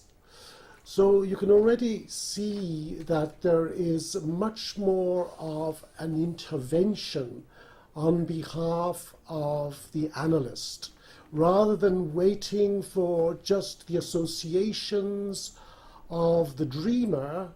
Now in amplification, the analyst is trained to use his knowledge of cultural themes to render more transparent certain motives in dreams. Now, I find it's a bit of a hit or miss situation. I can remember once a young lady came to me and presented her first dream, in which she said, "I dreamt I was a swan." So I thought, what about that now? And then suddenly flickered across my mind an old Irish tale called The Children of Lear, in which an evil stepmother bewitches the sons and daughters of a king into swans. And that sort of gave me some kind of clue about where we were going, and quite spontaneously I said to her, well, maybe you need to come down to earth. Now, that is a strong intervention, and I was never quite sure, was it too much? However, recently, 20 years later, I mean, long time finished the analysis, this person said to me, that changed my whole life. So that was a hit. But of course, at other times, I've amplified with alchemy or fairy tales, and then I noticed that the dreamer draws a blank. They have no idea what I have said. They feel that's more my stuff. And so a disconnect happens not only between the dreamer and the analyst, but also between the dreamer and his or her dream. So one has to be very careful with amplification. Does it really make more transparent and deepen the approach to dream, or is it just distracting away from the dream into more the analyst's interest? Because not only as an analyst do we tell about fairy tales and myths, but we also attempt to give an interpretation of them, which is even more risky. Because after all, you know, how relevant is this to the dreamer's life and to their dream? Okay, so I'll give you one example of what happened in a dream and the dialogue afterwards. So this is a dream of a young woman, and she dreamt she was in her mother's house, which was surrounded by a fence. And suddenly, in the night, there was a massive lightning, a streak of lightning that lit up the whole place. And towards the end of the dream, it's a bit longer, I'm making it a bit shorter, she was very worried if her mother was hurt or burnt by the lightning, but then she discovered, no, she's okay. And she awoke. So she said, first of all, well, that's my life. I'm a bit fenced in by my mother. Now, it's interesting to note that this young lady had literally never known her father. He disappeared, and she only accidentally discovered that she had a biological father. She always thought her stepfather was her real father, where there was not much real contact. When one of the siblings said, look, that isn't your real father just disappeared. And then it was kind of, she was shocked, she never heard about this, she was just, 13 or 14 years old. And the family then tried to hush it up and say, oh, don't take it so seriously, look, you had a stepfather, and sorry about that. And then it kind of was left hanging, and of course she just then put it aside. Now, interestingly enough, just before this dream, she was, in the analysis, beginning to talk about this missing father. She told that incident about discovering she had a father, and incidentally enough, she had actually, the night before the dream, written a card to her biological father, whom she had never seen, never known, attempting to make the first contact with him. Now, when I heard that, first of all, I said, well, what about this lightning? And then there flickered across my mind all the father gods, the Grecian Zeus, the Thor of northern mythology, or Agni of Indian mythology. So lightning gods.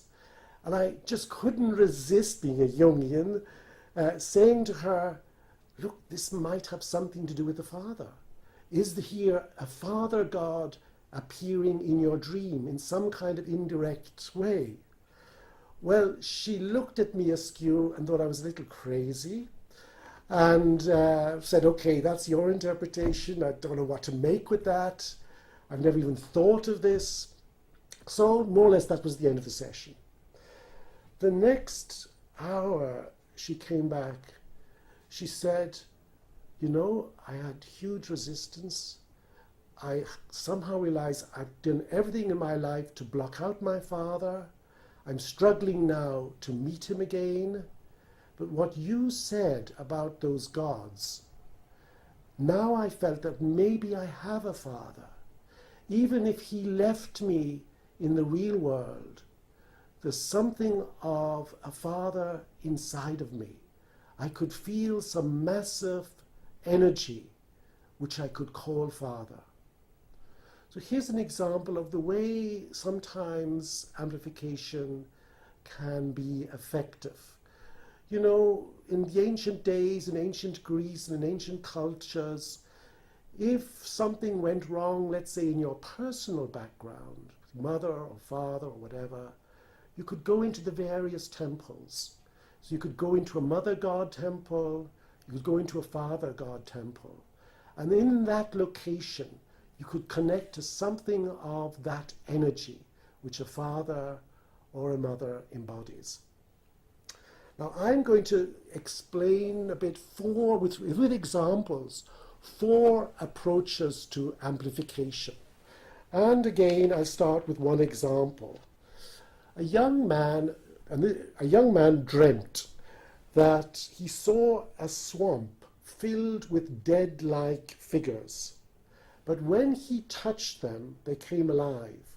Now, this dream was reported to me in supervision. And I asked the junior colleague whom I was supervising, so what did you do with the dream? And he said, well, you know, this is a young man who doesn't seem to have much of a connection with his father. So really, you know, I take on the father role, give him advice, and I felt these sort of snake-like figures in the swamp had something to do with sexuality, and I know he masturbated, and as a father, I said, well, that's quite normal, that's natural, you don't have to feel guilty. So that was more or less a bit of his Freudian approach to analysis. And then I thought, well, there may be something more in this dream. And I said, you know, there might be a mythic theme in this dream. For example, maybe you could have asked, what is dead inside of you and what could come alive? So he began to take that approach, and then some sessions later he said, you know, that was important. I completely underestimated the presence of mythic themes in dreams. And, you know, I kept on asking him about this sort of what's coming alive in you. And I must say I noticed, so the junior colleague continued, that he was focusing now more on himself, in particularly his own masculinity and his own creativity. So again, here was some example, without really going into the myth, into any myth here, but just more or less indirectly affirming a mythological theme of death and rebirth. A second dream, where you have a slightly different approach, runs as follows. It's a dream of a young female student who was doing her exams to become a doctor of medicine. And the dream runs as follows, and it happened just before a very important exam. It's a so-called exam dream. So the dream says, I come into an examination hall. The professor sits on a large chair. Those who are allowed to do the exam are sent to the right. Those who are not allowed to do the exam are sent to the left, to the gas chambers. I was sent to the left, and I woke in horror. So this poor lady said, okay, I'm not going to attempt to do these exams. There's no chance. This is telling me that I'm not going to succeed. And then I really knew quite a bit about her, and I knew very well she was very intelligent, she had worked a lot, and she was quite prepared for the exams.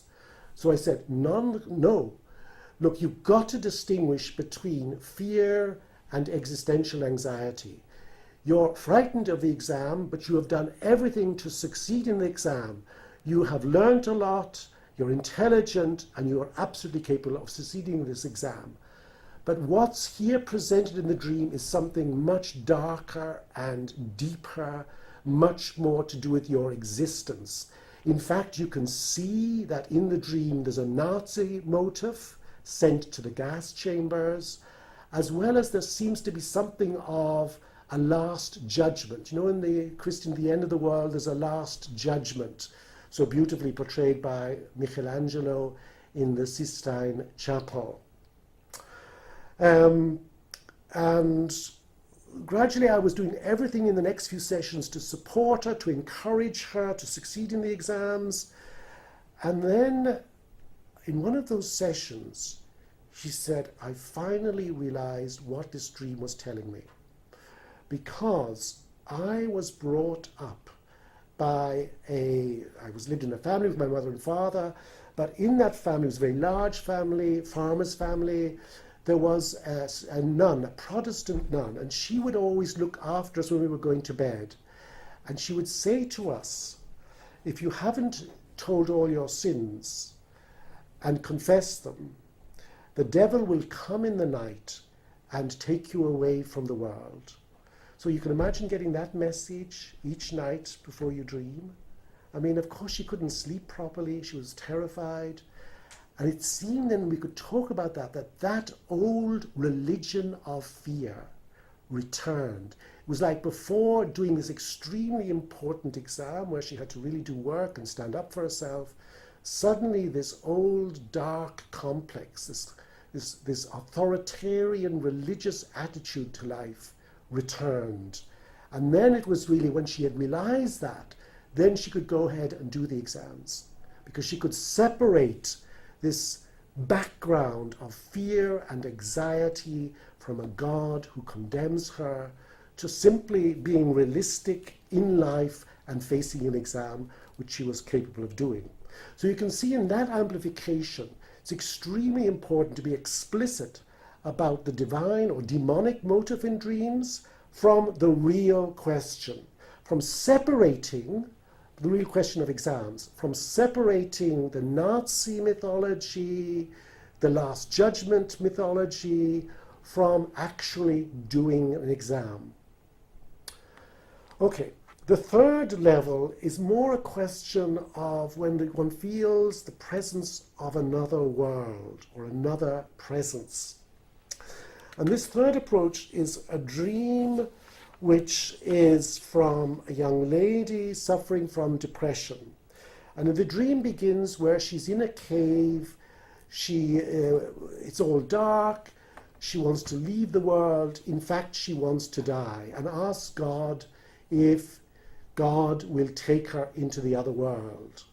And as she is thinking this, she suddenly feels and eventually sees the presence of an angel. She sees these radiating wings nearby. And the angel speaks. There are many other worlds beside this one, but they are no better. You may choose to go wherever you wish, but God's kingdom is only open to those he calls, and you are not yet called. There's still a task for you to fulfill. And then the dreamer asks the angel, give me a definite order, and I will obey. And the angel responds, the great masses of people need orders. You are told to act freely. Your task cannot be revealed to you until you act out of your own free will. The dreamer felt defeated on hearing these words, but then the angel looked at her and said, do not fear. I shall be there with you. I shall guide you and help you in need. But remember, I am the angel of strength and cannot relate to your weakness. And then at the end of the dreamer saw that she could relax, the angel was present, and now she could sleep. And at that moment when she was sleeping in the dream, she awoke. Now, of course, you can easily experience here the numinosity of this kind of dream, an incredible dream. And it's so overwhelming. The first thing is just to be silent and respect this other world, this other presence. And also thinking about the meaning, that here is a very essential religious question. Is this a religion of fear, a fear-provoking religion, or is this a religion that supports human nature, human freedom? But I hesitated in saying something, and then just tried to think of, first of all, the initial situation. She wanted to die. And then we started to talk about that. And of course, this dream happened when I was away on holidays. And so she could start to say that I betrayed her. She really needed me at that time, and I was not present. So that's how we sort of see this numinous dream in a very one-to-one context. And then I could do a bit more amplification. I could simply say, well, in many fairy tales and myths, often the divine appears when we least expect it. It appears maybe when we have failed, when we see no further. And I had to admit, I did fail her. I'd left her alone. I had not taken enough care about perhaps making communication during the summer holiday break. And so again, that put the dream in the context of my relationship with her without diminishing the numinous effect, the deep meaning of this other presence. And finally, a fourth level of amplification is what I would call a narrative for all. A woman had the following dream. I was tugging and pulling at a rubber dinghy, trying to make it fold up. All of a sudden, the dinghy became a silver vessel, and a voice said, "This is the vessel of the Spirit. Treat it gently." And when I heard this, the dreamer's continuing by reporting the dream, I felt great relief and peace. Now that dream was reported to a group of people doing a dream seminar in Ireland. And the person who reported it said this person had cancer and was in the process of dying. Her grey body was folding up. She wanted to die. She was doing everything to make her life fold up, but she couldn't. And when she received this dream, the silver vessel, she could let go and died shortly afterwards. So we were all struck by this. We all felt it was not just a dream for her, but for us all. And some amplified with the so-called vessel of life in ancient Egypt, the pharaoh who's making this voyage to another world, gets on a ship and the ship takes him to the other world. Or in Ireland, there is many tales about another worldly voyage on a ship. So it was a richness. It's like what Jung once said in that Face-to-Face. The psyche behaves as if life continues, as if we're living in a continuous universe despite death. So I'll end there. Just summary, 4 ways of amplification. 1 ways of knowing the mythic theme without necessarily making it explicit. 2nd way of clearly separating what belongs to parents and caregivers, what belongs to the divine and the realms of the transcendent. Thirdly, the sense of a presence, of something other than I in the dream.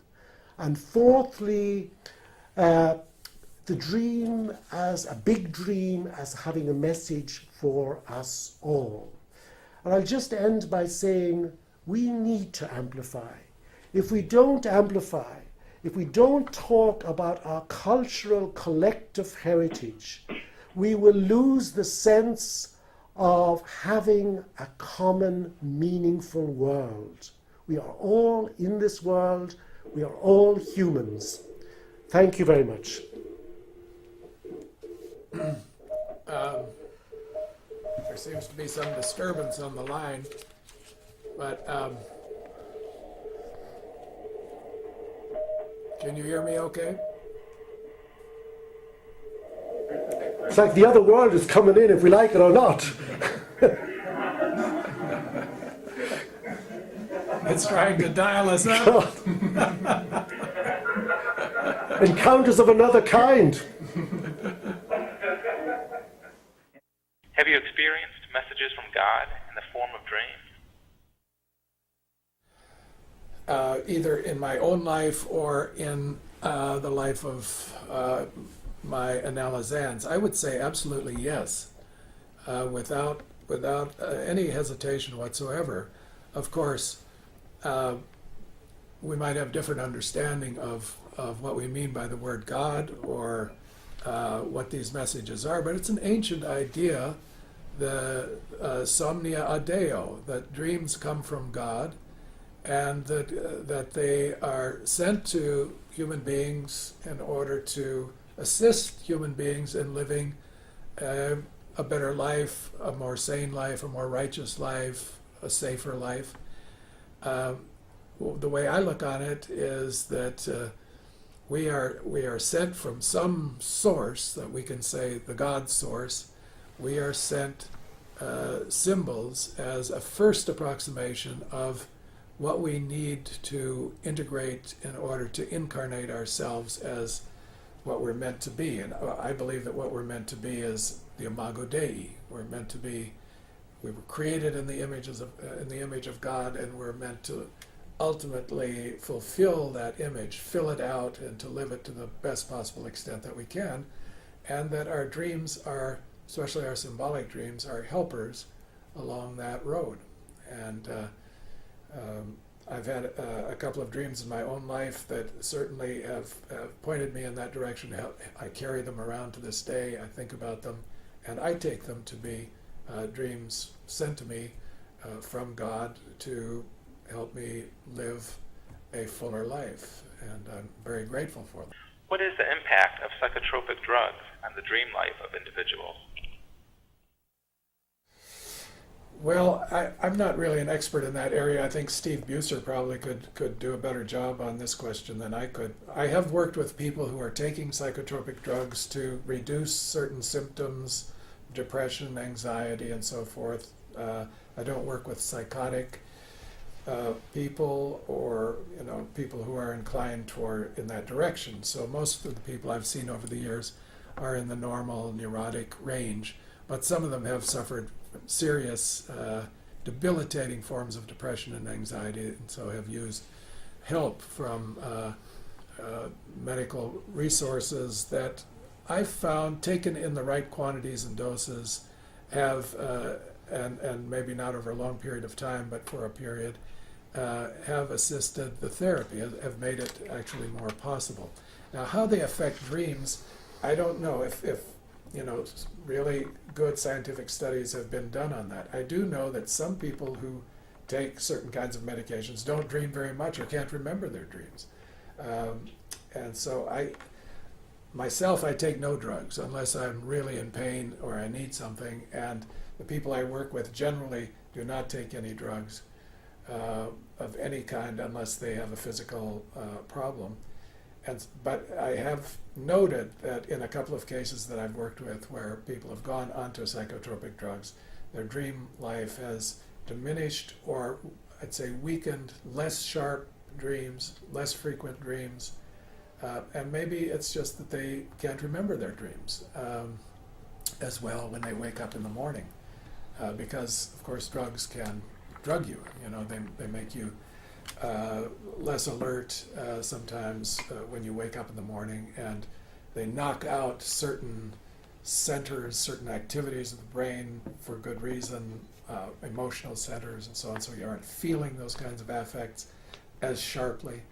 And I think dreaming is affected by it. I don't see how it could not be, but I can't speak as an expert on that subject.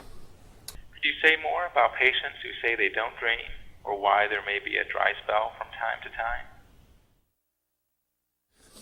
Well, these why questions, I never find very satisfactory answers to them.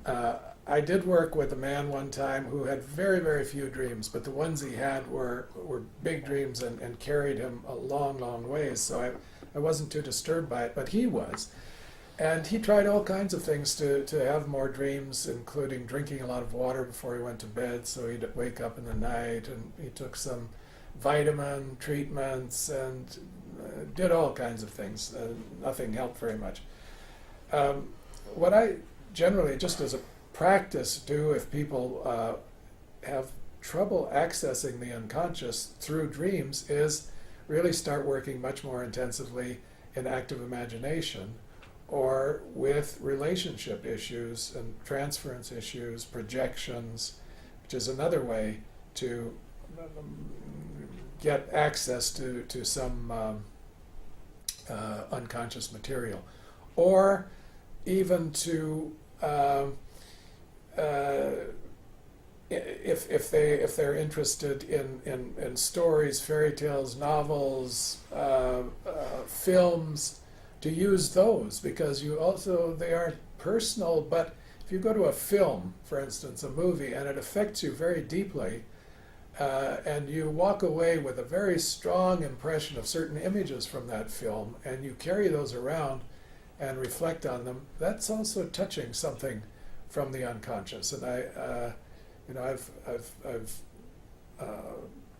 taken some of these kinds of experiences from daily life as though they were dream images, and reflected on them as having a personal significance.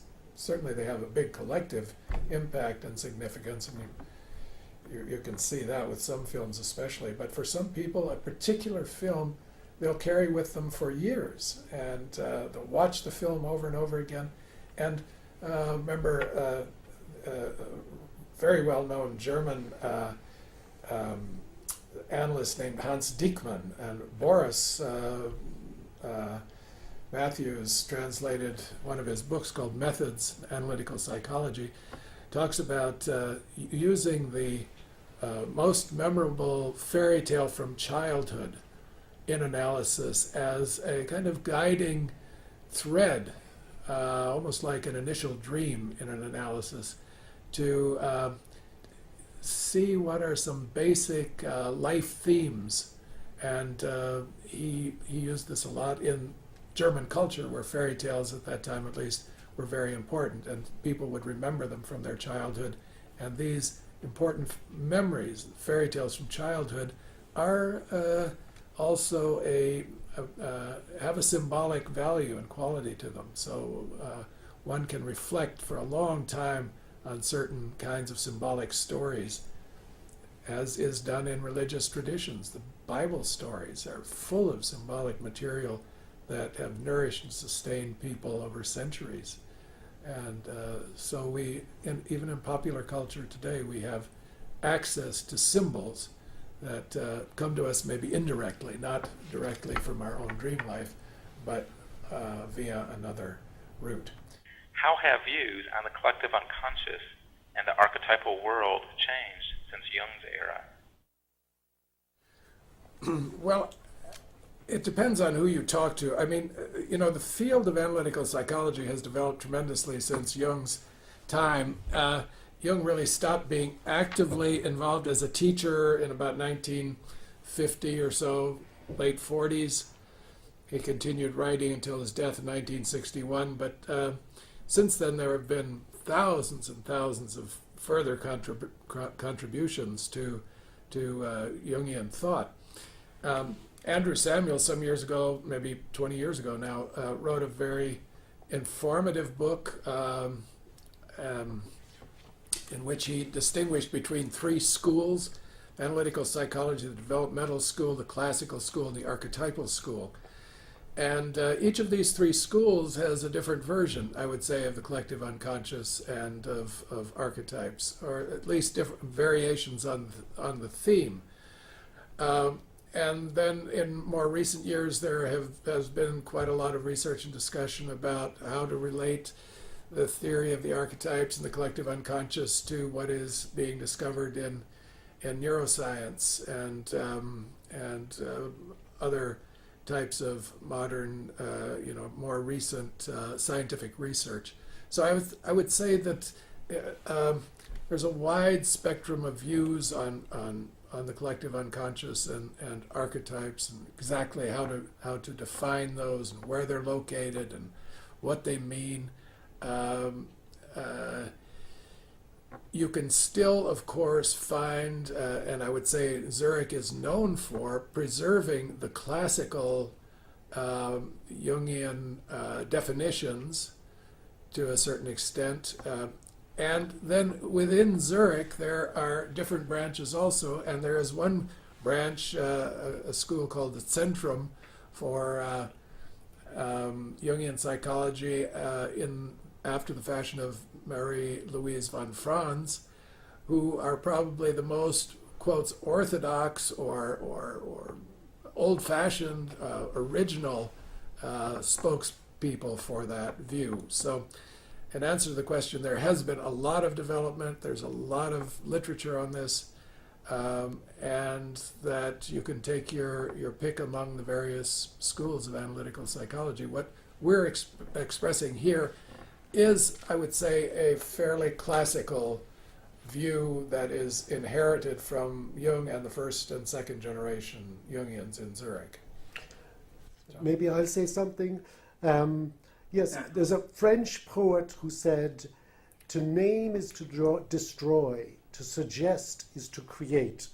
And I think we're a little bit hesitant to sort of put these archetypal images onto dreams or onto life situations, but maybe to see the archetype not as some kind of fixed image or even a concept, but to really in dialogue to explore the potentiality of the archetype, to see how it becomes enfleshed, incarnated, embodied in the reality of the analysand, of the dreamer. How do you go about limiting the power of suggestion in your therapy with dreams?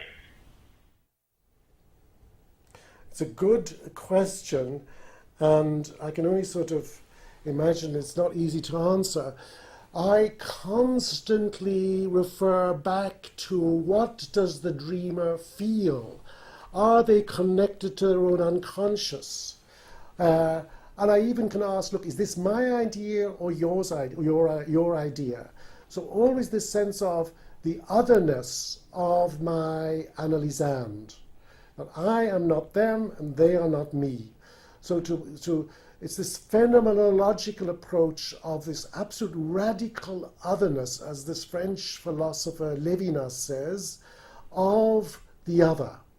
And of course I can say that it's not always possible, and sometimes I can say I underestimate the influence I have. I can remember one analysand gave me an article in German and I was a bit busy and I didn't read it, and just by not reading it, she then later said to me, because you didn't read it, I thought it was useless.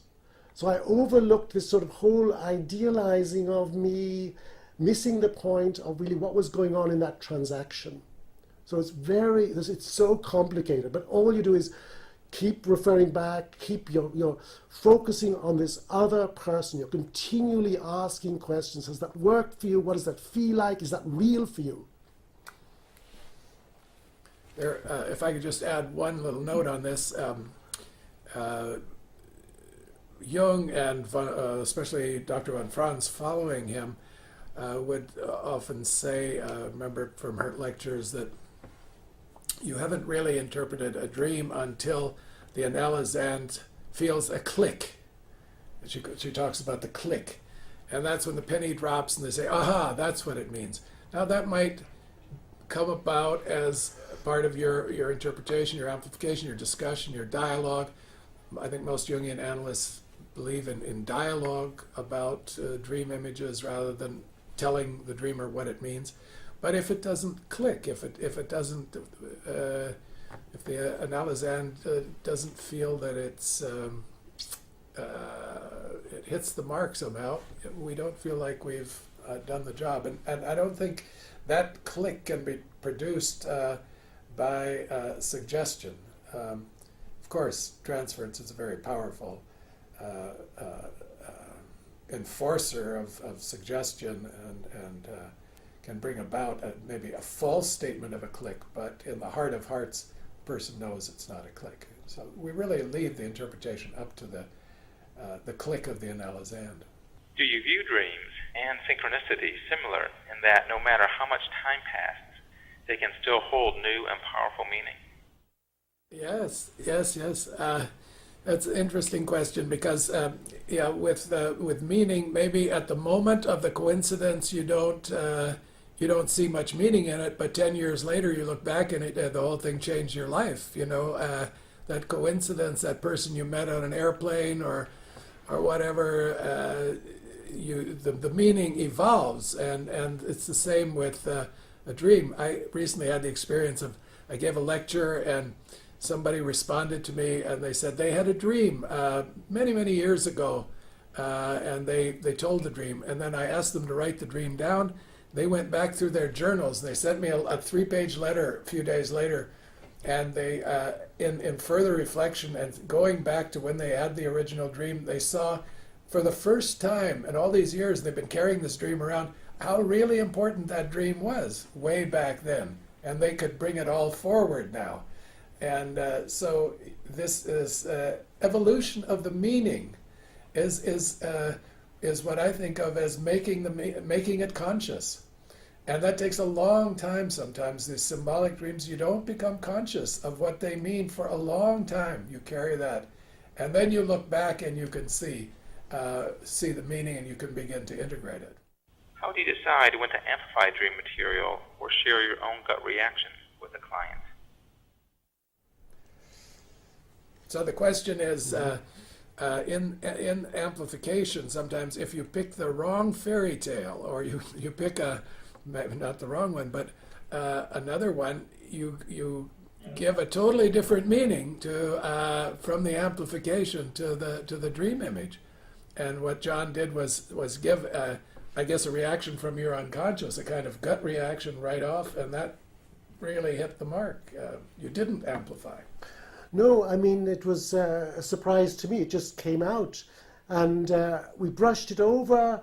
Certainly the process of the analysis was very much grounding process, but I was very surprised that over 20 years later, this person said, because she didn't say this in the course of the analysis, which lasted, I think, a year or something like that, that statement changed her whole life. So, I mean, it was a completely wild guess, and sometimes these things happen. Now, I can remember just the opposite, when somebody said to me they felt themselves to be a bird that always flied and could not come down to earth. So what I would do to this person is, in a sort of active imagination, I would dialogue with the bird. I would say, "Oh bird, where are you today? Where do you want to fly? What is it like? What do you see up there?" So I connected then much more with that state of bird-like being, and it was a much more slower entry into the terrestrial spheres. So what I was really using that as an example, not to say this is the way you do amplification, but this sort of risk about amplification, about being it a hit or a miss. So I was really giving us okay, I was lucky. It could have been a disaster. Could you comment on what it means when people dream about animals? Well, I'll just say one thing. I mean, I have noticed that when people dream about animals, and this is maybe too general because there's lots of exceptions, then it's a very often, like in that first dream I mentioned in amplification, I ask them, what's coming alive in you? Because we often see in our waking life animals as being really alive and awake and movement. And so that's one of the first questions that comes to my mind. Then, of course, it depends on what kind of animal. Is it a snake? Is it a dog? There's all kinds of things. For example, you saw the jackal-headed analyst in the first dream I presented, which is very much, not so much maybe what's coming alive, but the kind of mythological pattern that an analyst gets into when he's dealing with the unconscious, and when he's dealing with the unconscious of an analysand. So, yeah, again, another possibility is the instinctive realm, the archaic realm, and we must never forget that evolution tells us that we are very close to the animals. Our civilization has cut us off from the animals. We use them, we abuse them. But thanks to the animals, we have become humans. They are brothers and sisters. They are in us as around us. We owe them a tremendous debt of gratitude to help us become that what we are. Well, I think we have to close our seminar for today. We've run out of time. I think we've covered the ground that we want to cover in this portion. There will be more of the seminar this afternoon, and Patricia Michon from Mexico will give you, I'm sure, a very, very interesting, brilliant paper on the cultural level of the unconscious and working with dreams. So we want to thank you very much from Zurich, and we wish you all a good day and a good further seminar. Yes. Best wishes to you. Well,